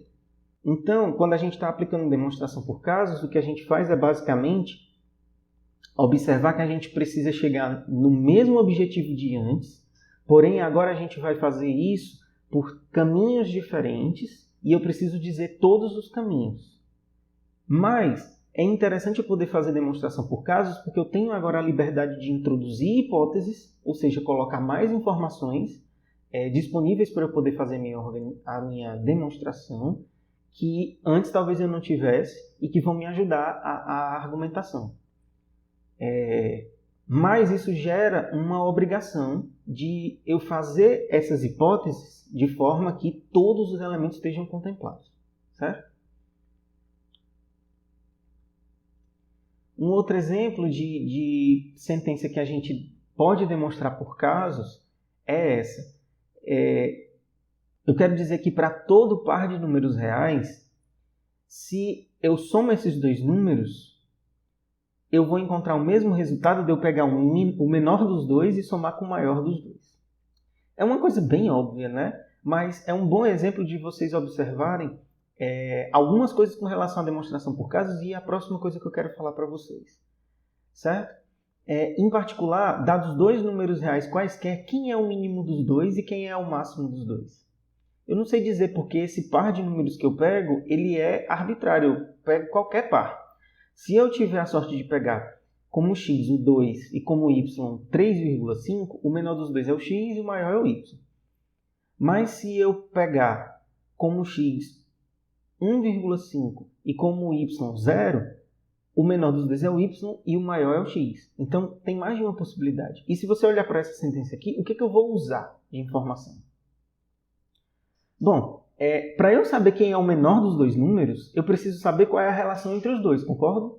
E aí eu só vou saber dizer qual é o valor do mínimo desses dois e do máximo desses dois se eu souber quem é menor do que quem. Então, o que eu vou fazer é o seguinte, eu vou considerar todos os pares de elementos onde o primeiro dos dois é igual ao segundo, depois todos os pares de elementos onde o primeiro dos dois é menor do que o segundo, depois onde o primeiro é maior do que o segundo. E o primeiro é o x e o segundo é o y, tá? E aí, para cada um dos dois, para cada um desses casos, uma vez que eu sei a relação entre os elementos, eu sei dizer qual é o valor de mínimo e qual é o valor de máximo. Então, em particular, vamos dividir entre quando x e y são iguais, quando x é menor do que y e quando x é maior do que y. No caso em que x e y são iguais, o mínimo e o máximo são iguais, né? Mas como o mínimo e o máximo são iguais a tanto x como y, eu quero forçar essa minha interpretação para que eu consiga encontrar exatamente a formulazinha que eu queria. Então, no caso em que x é igual a y, a gente pode afirmar que o mínimo de x e y é x e o máximo de x e y é y. Eu estou dizendo alguma coisa errada? Não, porque o mínimo de x e y é um valor que é igual a tanto x como y, porque eu disse que os dois são iguais, certo? Mas eu estou organizando desse jeito porque eu vou pegar a frasezinha, a sentença, essa parte aqui, e substituir cada um desses dois caras pelos valores que eu disse. Então, vou substituir mínimo de xy por x e máximo de xy por y. E aí eu encontro que mínimo de x e y é igual a x mais y, do jeito que eu precisava, certo? Se eu dissesse que o mínimo era x e o máximo era x, eu não ia encontrar x mais y, do jeito que eu precisava. Eu teria que argumentar um pouquinho mais, só para poder ficar claro que eu concluí exatamente o que eu precisava. Agora, nesse caso de baixo, quando o x é menor do que o y, o mínimo definitivamente é x e o máximo definitivamente é y. E eu posso fazer exatamente a mesma argumentação, certo? Eu vou pegar o valor de x, eu vou pegar o valor dessa soma mínimo mais máximo e substituir o mínimo por x, o máximo por y. E aí eu encontro o x mais y do jeito que eu precisava. No último caso que falta, o mínimo é o y e o máximo é o x. Certo? E aí, quando eu substituir, eu vou encontrar y mais x, mas aí como a soma é comutativa, eu troco de ordem e encontro exatamente tudo que eu precisar. Certo? E aí, todos os três casos concluíram exatamente a mesma igualdade que eu precisava. Na verdade, percebam uma coisinha aqui. Essas três argumentações, elas são muito semelhantes, né? Essa primeira, em particular, é a mesma coisa da segunda. Eu não disse nada de diferente. Todas as palavras são exatamente as mesmas. E, bom, todos os caracteres são exatamente os mesmos. E, em particular, esse terceiro caso aqui, ele é a mesma coisa dos outros, só que eu troquei o papel do x e do y, né? Antes, o x era menor e o y era maior, e aí eu tinha... A única diferença era basicamente quem foi escolhido para x, quem foi escolhido para y. Quem foi escolhido para mínimo, quem foi escolhido para máximo. Mas é a mesma argumentação, né? No final das contas, a gente conclui a mesma coisa. E aí o que acontece é que daqui a pouco eu vou discutir com vocês essa situação onde, quando a gente demonstra alguns casos, eles são muito semelhantes, para a gente poder economizar um pouquinho na nossa argumentação. E aí a gente volta a falar sobre esse assunto de novo, sobre essa proposição de novo. Mas, só para encerrar a discussão com relação à demonstração por casos, a gente pode usar a demonstração por casos em qualquer momento. Inclusive, quando a gente já começou a demonstração de alguma coisa por alguma técnica, e quer continuar fazendo uma demonstração por casos, certo? Como eu comentei para vocês, esse negócio de demonstração por casos é basicamente uma demonstração exaustiva, só que agora não é exaustiva nos elementos, e sim nos grupos, certo? Em vez de eu falar de um elemento de cada vez, eu vou falar de grupos de elementos. Contanto que eu fale de todos, né, de todos os elementos, eu vou estar demonstrando tudo. E aí, vocês provavelmente já devem ter percebido de que essas demonstrações, elas são essas técnicas de demonstração que a gente está falando, elas se compõem, não é? Não é porque eu escolhi uma técnica que eu só preciso usar ela o tempo todo. Às vezes a gente pode ir juntando coisas e compondo coisas. Por exemplo, demonstração de bicondicionais pode envolver demonstração de condicionais e aí pode ter qualquer uma das técnicas que a gente viu. E o que acontece é que agora eu posso, em algum momento da minha argumentação, começar a demonstrar por casos. Em um certo ponto onde eu parei, eu abro vários casos e daí eu continuo. Mas o resto é uma demonstração. E aí o resto da demonstração eu posso fazer pela técnica que eu quiser. Eu posso, em particular, demonstrar um caso por absurdo, outro por direta. E, bom, dependendo, né, se eu tiver de fazer alguma suposição com relação a condicional, eu posso falar de uma contrapositiva, ou por aí vai. E aí, dentro de casos, eu posso abrir casos também. Então, as coisas são muito fáceis de a gente compor. Mas o que acontece é que tem certas situações onde uma demonstração por casos é necessária.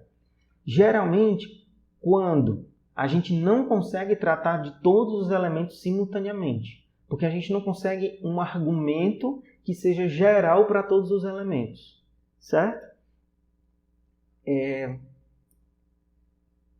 De forma que qualquer nova operação que eu fosse fazer dentro da minha argumentação não vale para todo mundo.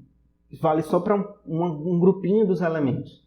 E aí eu preciso argumentar. Eu não teria outra coisa para fazer.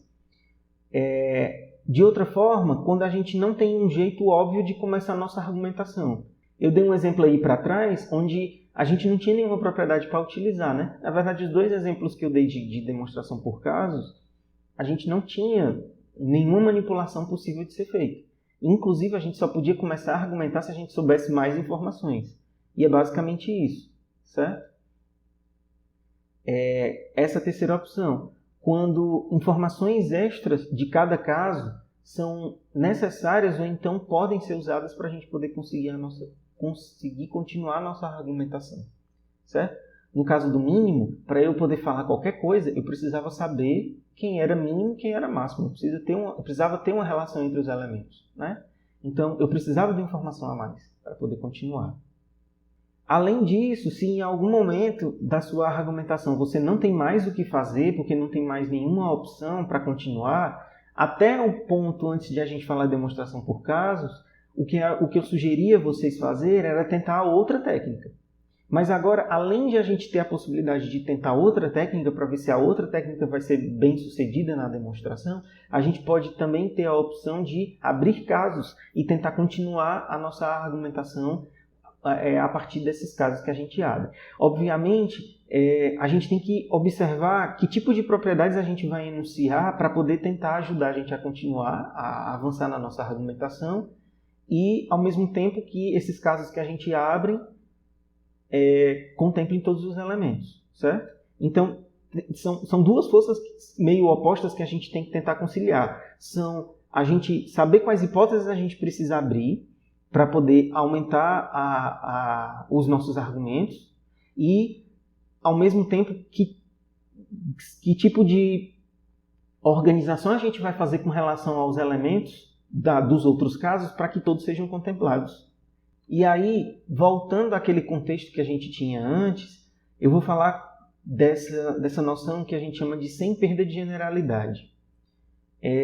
O que acontece é que quando a gente está demonstrando sentenças universais, a gente precisa ser geral, no sentido de que nossa argumentação tem que valer para todos os elementos, né? Então, todos os elementos têm que estar contemplados dentro da nossa argumentação, seja porque a gente vai usar a generalização universal, e aí eu pego um elemento arbitrário, falo sobre coisas desse elemento, que todos os elementos do meu conjunto têm todas as propriedades que eu precisei usar aqui, então meu argumento é geral para todo mundo.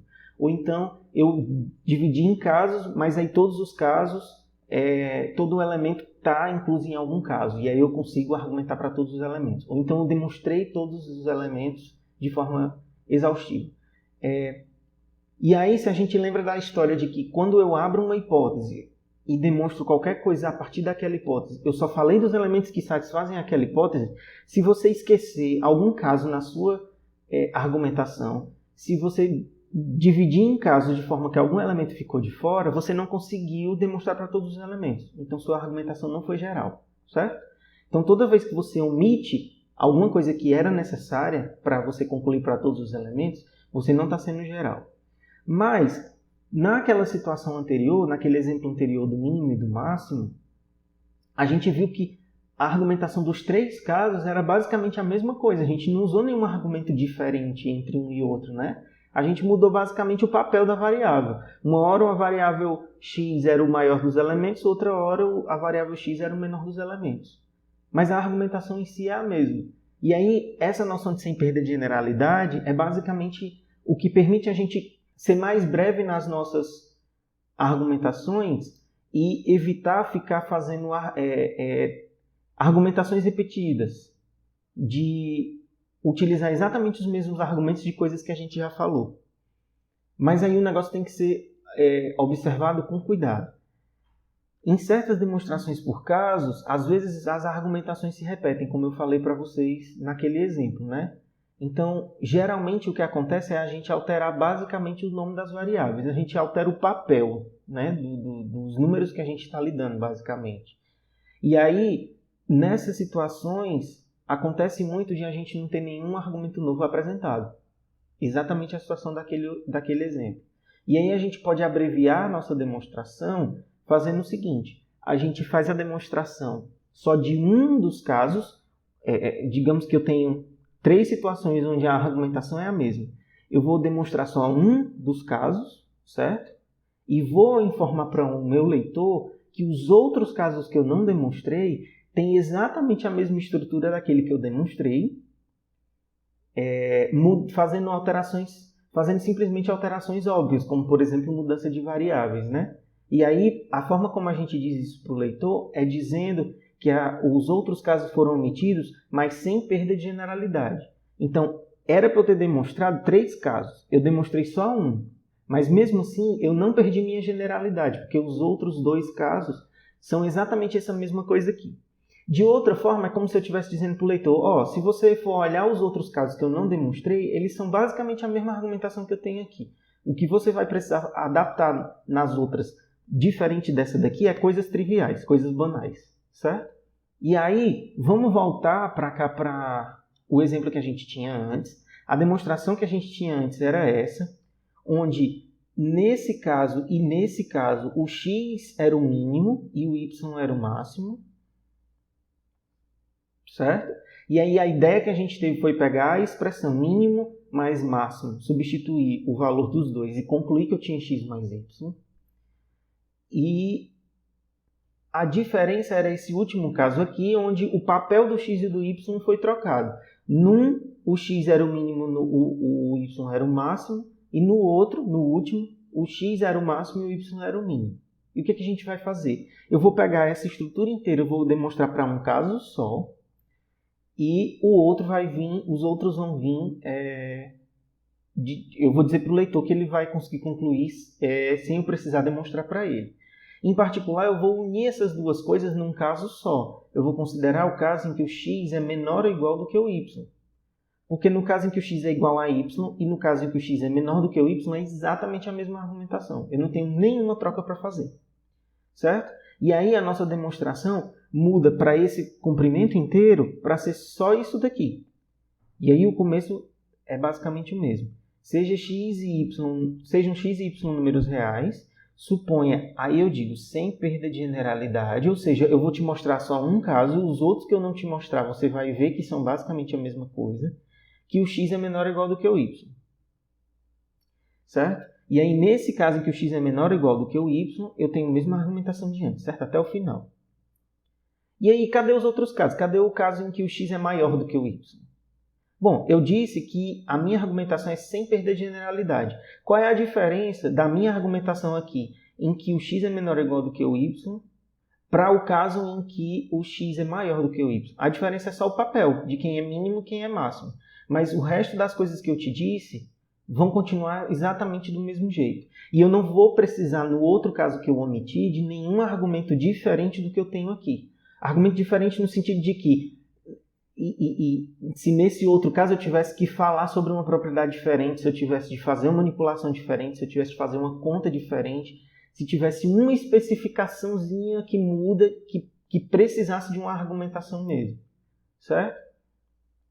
E aí eu consigo economizar. Minha argumentação antes era gigante, porque eu tinha 3 casos para demonstrar. Agora eu demonstrei um só e mesmo assim consegui mostrar para o leitor que todos os casos que precisavam ser considerados são verdadeiros.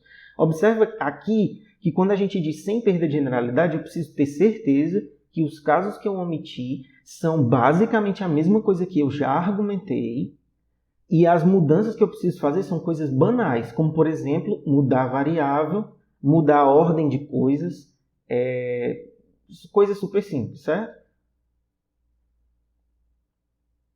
E aí, daqui para frente, a gente pode utilizar essa noção de sem perder de generalidade. Às vezes, a gente abrevia o sem perder de generalidade para S, P e G, certo? Então, quando vocês virem isso, é basicamente isso que eu estou dizendo. O momento em que vocês vão precisar ou que vocês vão poder utilizar isso é exatamente nessas situações, em que os outros casos são fáceis. Ok? E aí, um último exemplo onde a gente pode utilizar esse sem perder de generalidade é essa proposiçãozinha que tem aqui embaixo. Mas a gente não tinha visto essa notação ainda dentro da disciplina, né? Então, aqui em cima está a definição dela. A gente chama essa notaçãozinha x entre barras, vocês já devem ter visto isso em algum momento no ensino médio, de módulo ou valor absoluto de um número, certo? E aí, essa função de um número real é definida como sendo o seguinte: se o número é maior ou igual do que zero, o módulo ou valor absoluto dele é ele mesmo, e se ele for menor do que zero, que é caso contrário, né, vai ser menos esse número. Bom, se ele é negativo, menos esse número vai ser positivo, concorda? Então, o resultado desse cara é sempre um valor maior ou igual do que zero. Beleza? E é o que a gente chama de valor absoluto. É como se eu estivesse jogando o sinal fora. Ok? Então, o que eu estou propondo aqui embaixo é a gente observar que para quaisquer 2 números reais que a gente pega, se eu multiplico eles dois e tiro o valor absoluto, eu vou obter o mesmo resultado de eu primeiro tirar o valor absoluto dos 2 números para depois fazer a multiplicação. Certo? Quando a gente for demonstrar isso daqui, o que é que a gente pode utilizar? Bom, eu não sei nada, porque a única informação que eu tenho para esses números é que eles são números reais. Concordam? E aí, o que é que eu faço com essa informação?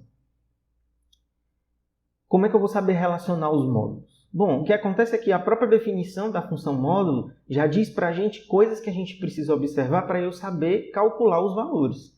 Então, se eu souber dizer se x e y são maiores ou iguais que zero ou não, eu vou saber dizer quais são os valores de módulo de x e módulo de y. E, em particular, se eu souber dizer o sinal tanto de x como de y, eu vou saber também dizer o sinal do produto dos dois. E aí eu também vou saber dizer qual é o valor correto para o módulo do produto, certo? Então, a opção que a gente vai ter aqui é de considerar para cada um desses 2 números qual é o sinal deles, tá? Então, nossa argumentação aqui vai ser baseada no sinal dos 2 números. Então, para 2 elementos, a gente tem 4 possibilidades, né? Olha no sinal. Ou os 2 são maiores ou iguais do que zero, ou os 2 são menores do que zero, ou então um é maior ou igual do que o zero e o outro é menor, ou então o contrário, certo? A forma como a gente vai optar aqui é o seguinte: eu vou demonstrar só 3 casos em vez de 4. Eu vou considerar o caso em que x e y são maiores ou iguais do que zero, o caso em que x e y são menores do que zero, e os outros 2 casos que deveria ser x maior ou igual do que zero e y menor do que zero, e x menor do que zero e y maior ou igual do que zero, eu vou juntar em um só e eu vou considerar como sendo x e y têm sinais diferentes, certo? Então, vai ser o seguinte, o primeiro dos casos, x e y são ambos não negativos, ou seja, maiores ou iguais que zero. O segundo caso são x e y ambos negativos, ou seja, menores do que zero. E no terceiro caso, x e y com sinais diferentes. Observa que com sinais diferentes, são duas as possibilidades. X maior ou igual do que zero e y menor do que zero. E x menor do que zero e y maior ou igual do que zero. Então, eu não estou demonstrando todos os casos, mas esse último aqui em particular, eu vou dizer para você que a demonstração que eu estou dando aqui vai ser a mesma do caso que eu não estou demonstrando. E aí, para cá para cima, vai ser super fácil a gente fazer as conclusões, porque se os dois números são maiores ou iguais do que zero, o módulo vai ser igual ao próprio valor. E quando eu multiplico dois números não negativos, o resultado também é não negativo.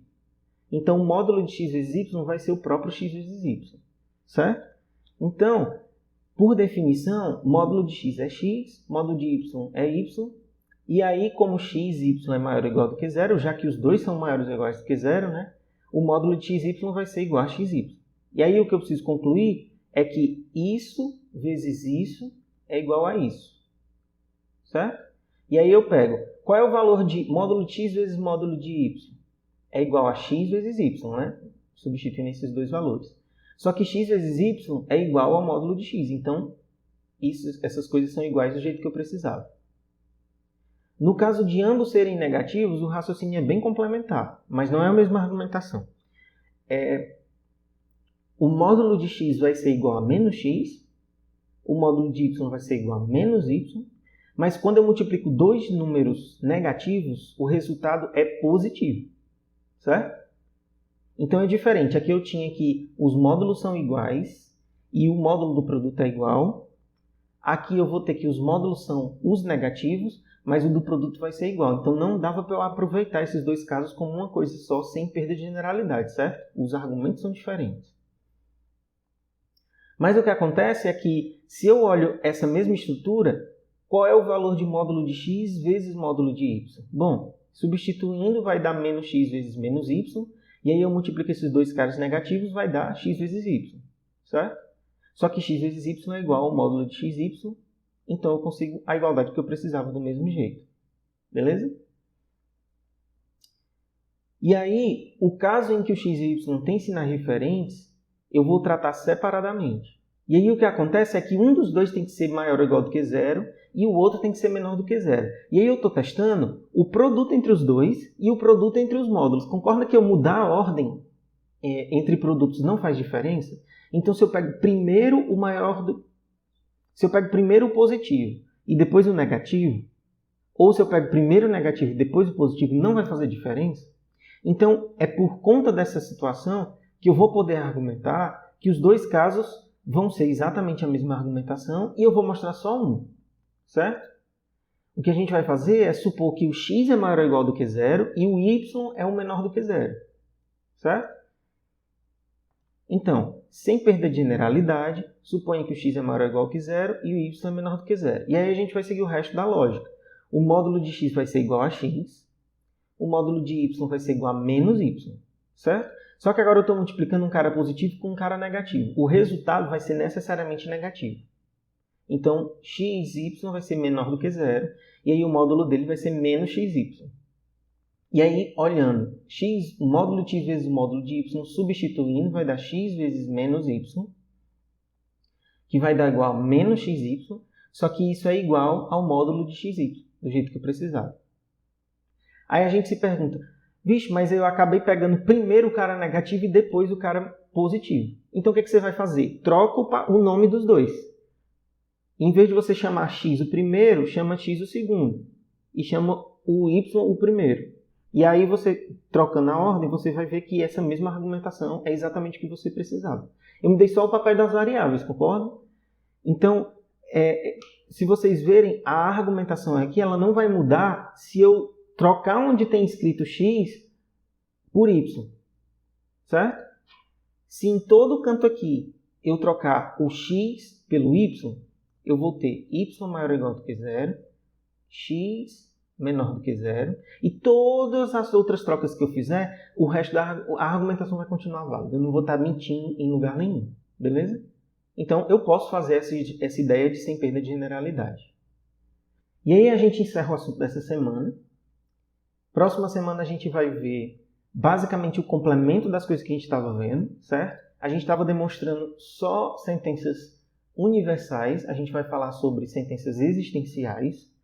Tem basicamente aquela ideia que a gente já viu de que para eu mostrar que um existencial é verdadeiro, basta eu encontrar um elemento que satisfaz a propriedade, mas a gente vai ver que tem duas formas de eu encontrar esse elemento. Na verdade, eu posso te mostrar quem é o elemento que satisfaz, ou eu posso te mostrar que é impossível que eu não tenha esse elemento. Esse elemento não existir é impossível, certo? E a gente vai ver essas duas coisas. Uma delas a gente vai chamar de prova construtiva, onde eu vou te dar o elemento que satisfaz a propriedade, e a outra é a não construtiva, no sentido que eu vou te dizer que é impossível que ele não exista. Eu só não sei dizer quem é, mas ele não existir é impossível, então necessariamente ele precisa existir, certo? E aí, associada à existência, tem essa unicidade, que é você demonstrar não só que existe um elemento que satisfaz, mas que só tem um elemento, certo? Nas sentenças existenciais, qualquer elemento, podia até ser mais de um, que satisfaz a propriedade, ela seria verdadeira. No unicidade, a gente está mostrando que o número de elementos que satisfazem a propriedade é exatamente um. Então tem que ter e tem que ser exatamente um. Além disso, a gente vinha usando demonstrações de sentenças serem verdadeiras. E aí a gente vai, semana que vem, falar sobre quando é que a gente pode demonstrar, como é que a gente pode demonstrar que elas são falsas, certo? Que tipo de coisa a gente precisa fazer para concluir que o valor de uma sentença, na verdade, é falsa. E, por fim, eu vou comentar para vocês alguns erros comuns que a gente encontra quando a gente faz demonstrações. Alguns lugares que vocês precisam observar para vocês não caírem em armadilhas. Eu trago geralmente algumas coisas que eu consigo observar que pode ser que vocês escorreguem. E de vez em quando eu tento trazer também alguns caminhos errados que poderiam ser seguidos e algumas demonstrações que não são válidas porque alguma coisa você fez errado no meio do caminho. Na esperança de que vocês vendo essas coisas que não funcionam, vocês fiquem mais ligados para não cair nesses mesmos erros. Certo? Então, por essa semana é isso. Eu espero que esteja todo mundo bem e a gente se vê no encontro virtual.